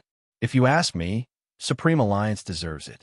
They didn't give us an explanation and just fired him. Since he's still in the team, let's see if we can still support him. Supreme Alliance has reached its limit. Otherwise, why would they let Shui Yao Yao compete? There's nothing special about her at all. Anyone who watched the live stream could basically see these comments. The club was filled with huge screens. It was more realistic. Lin Feng clenched his fists, coughing continuously. He wanted to rush over, but he knew that it was better to be quiet. What are you going to do? Yin Hu tilted his head, probably worried that he wouldn't be able to control his temper. There were so many people waiting outside the club, waiting for news from Supreme Alliance. Regardless of what it was, it would be a scandal. Lin Feng turned his gaze deep. I'm going to smoke. That's right. He could only smoke at this moment. I'm worried that Yao Yao will collapse. He had been scolded before. In esports, if you played well, people would praise you. Wow, what an amazing almighty. If you didn't play well, people would say how old you were and that you should retire as soon as possible. How embarrassing. In reality, they wanted to win more than anyone else. Lin Feng couldn't forget that year when their captain wasn't around. Because he couldn't adjust his mentality after one mistake, he had made a series of mistakes. In the end, he couldn't even see the comments on the screen. Because he had lost. As long as you lost, there was no meaning in a competition. Lin Feng stood in the corridor, his hands trembling when he lit his cigarette. Yun Hu walked over, lowered his head, and touched the cigarette he had lit. Then he leaned against the wall like him. Sometimes, you underestimate a girl's tenacity. They are braver than us in certain aspects. It was rare for Yun Hu to say so many words.